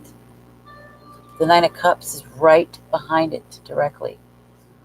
Behind that is movement. Movement in what direction? The goddess Rhiannon. Movement into the Nine of Cups. Wishes. Wish fulfillment. Look at her. That cup in particular has that rainbow energy that's going right into it. We've got moon symbolism here, right there, showing us how she's using her intuitive powers with her emotional powers, mixed with some childhood innocence and creativity to make this transformation happen.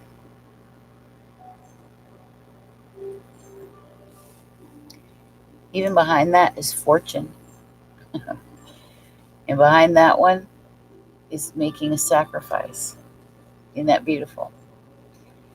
Sacrificing this place of always being and cutting out this place of always being in this Eight of Swords like Seven of Cups energy.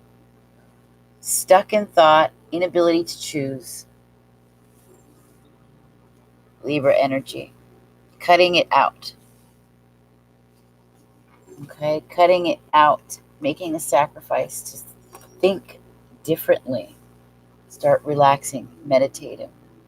Okay, get into that zone, that place, that state. Harmonizing, blending, balance. It's a sacrifice card. It's the Chariot. It's about moving forward. And there's a baby, something you've birthed that you're bringing with you. Something very beautiful.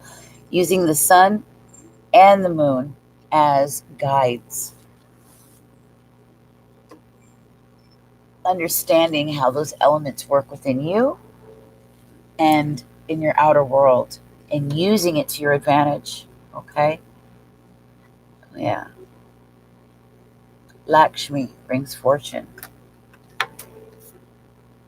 Rhiannon is movement right to the Nine of Cups. Straight to it. That brings transformation.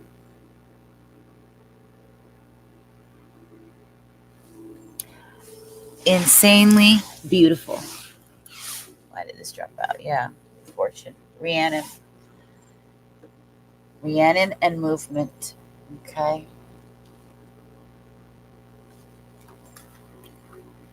What some incredible, would you look at that?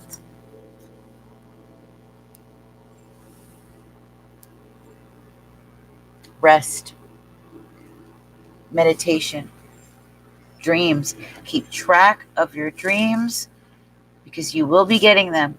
And even if they do not make sense now, write down what you see, write down what you feel, because it's going to be very important in the days following, in the weeks coming, okay?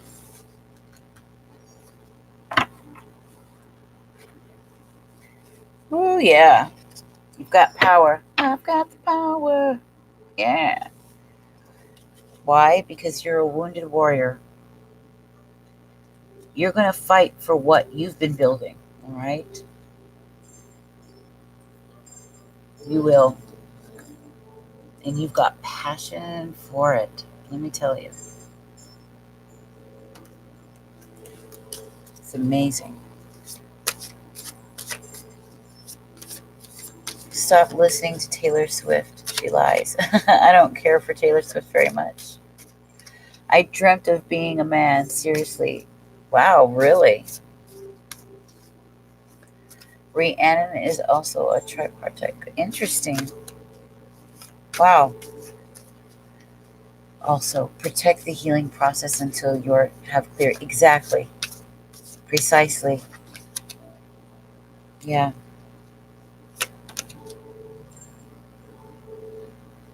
Some of you might have some confusing situations regarding a King of Cups personality, all right? Who may be melancholy and might have addiction problems. Okay, there's a lot of confusion going on with that person. Piscean, very Piscean-like character. Okay. Might have to become the Queen of Swords on this one when it comes to him. Okay. Yeah, it's really late. I'm tired, but I'm finishing up. Somehow Spirit wanted me to do this. Remember, your passion, you're working toward it little by little, and you don't want this individual getting in the middle of it. Okay? And they will try. Ooh, yep.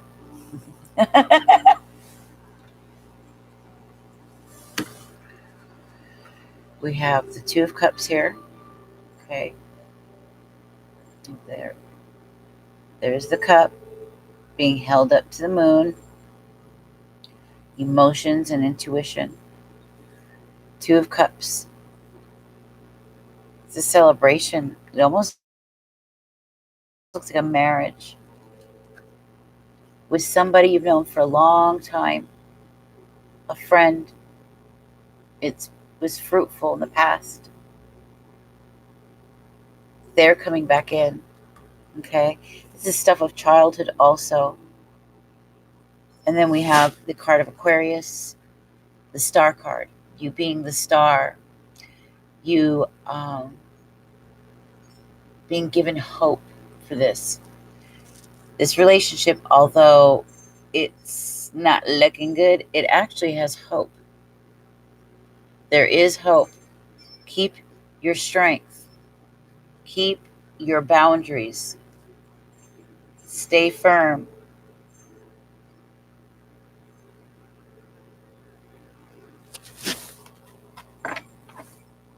Really? Yeah. Got Prince of Staves, so yeah, there's going to be justice. Justice done in regards to this person. No more of these having to stand your ground and losing sleep over it. Okay?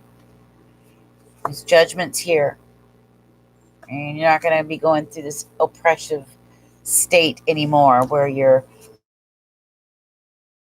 constantly, should I, shouldn't I, should I, shouldn't I, should I, shouldn't I, should I, shouldn't I. Oh no. Why? Because the king, or I'm sorry, the ace of pentacles is here. That's why. Brand new manifestations. Strong, earthy, grounded, but wise. Very wise. Stands the test of time. No more oppressive energy.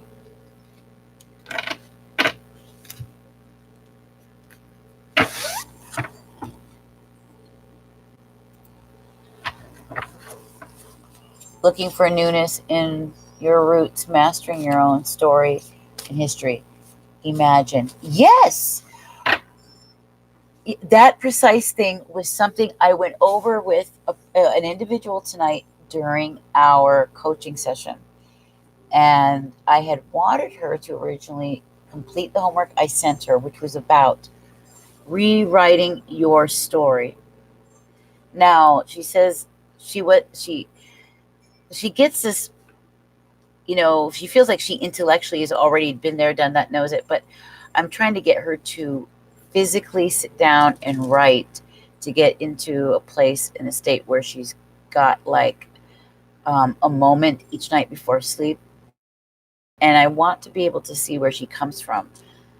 So I got like, that she tried to skip that part, because that right there, what you just said, is exactly what I wanted her to discover. So I sent the next bit, which was really about our conditioning and coming out of that conditioning.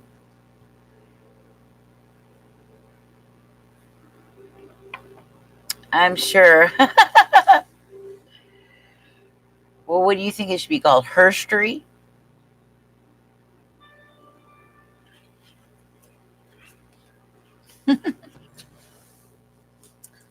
Okay, so now.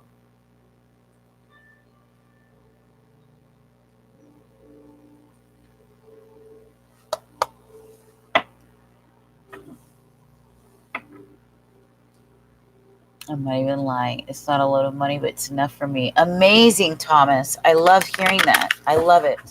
Love it.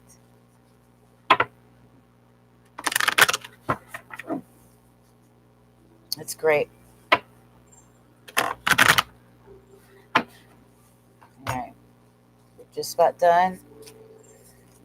Pull out our last cards from Moonology.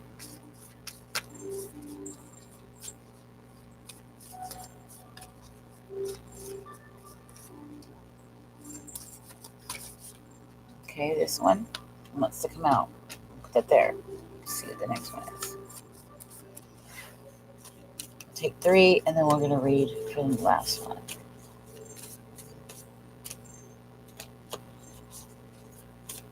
Number 3.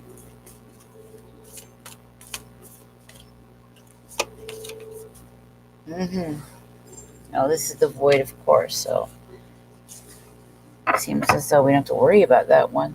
Working through fears. The answers are still coming. Okay, it's all right, better than nothing. Surrender completely. Surrendering is going to be key. Letting it go. Stop controlling it, like we were saying earlier, right when I first started talking about it, before we started playing cards, about controlling situations, allowing God to take over, right? Let go, let God. And then we've got take time to breathe out. This is really a time just to meditate, contemplate, go over things in your mind, to be as thrifty as you can with your money. Reuse, renew, rejuvenate, revitalize. Okay? Sleep, eat right, detoxify. Bring things into balance, okay? While also breathing. And when you're working, if you need every half hour to do that for 5 minutes, you should do it. But you need to completely surrender to divine. And I have here the void, of course, moon. Nothing will come of the situation. So that's good news. This is just going to be a relaxed time for you to really go within, take care of what you got around the house, around your spot, tend to your everyday duties, and be more about balancing what's in here and eating right for this next week, okay? There's not going to be crazy events going on, besides a lot of adjustment, a lot of understanding too. Surrender. That is so amazing.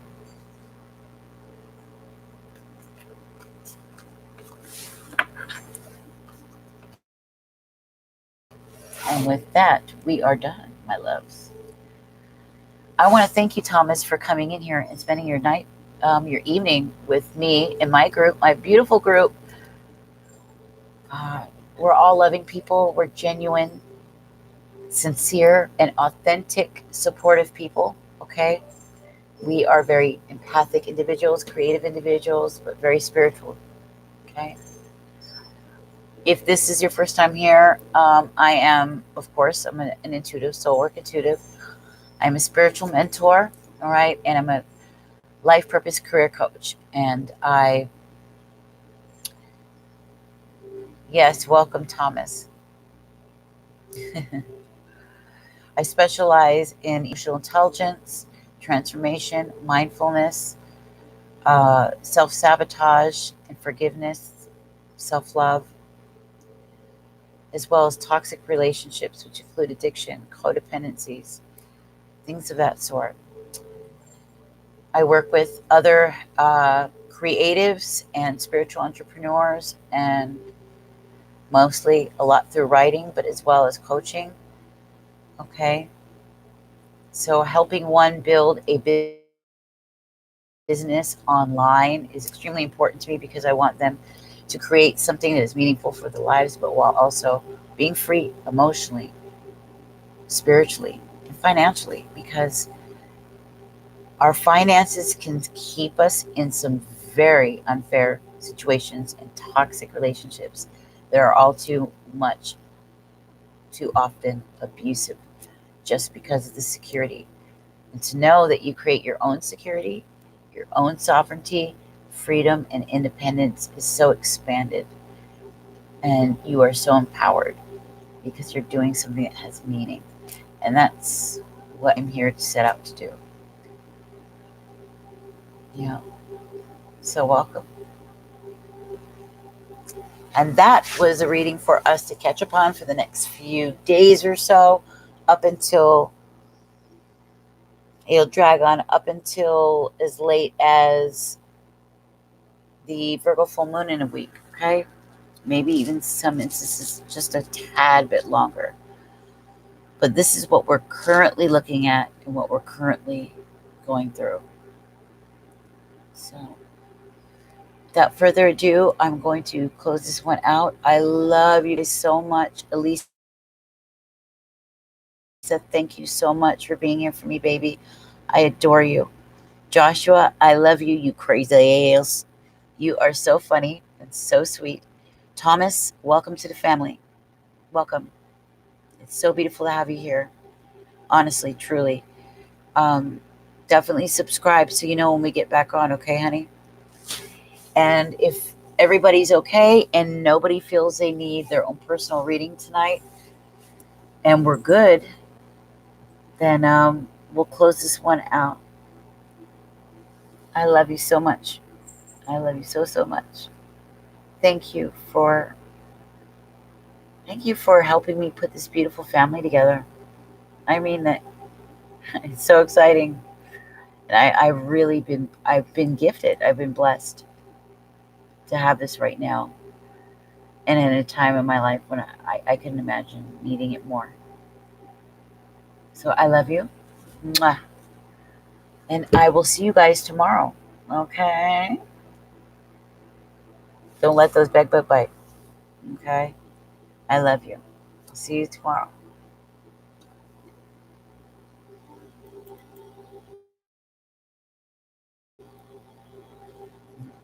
Remember, take care of yourself. Pay attention to those dreams.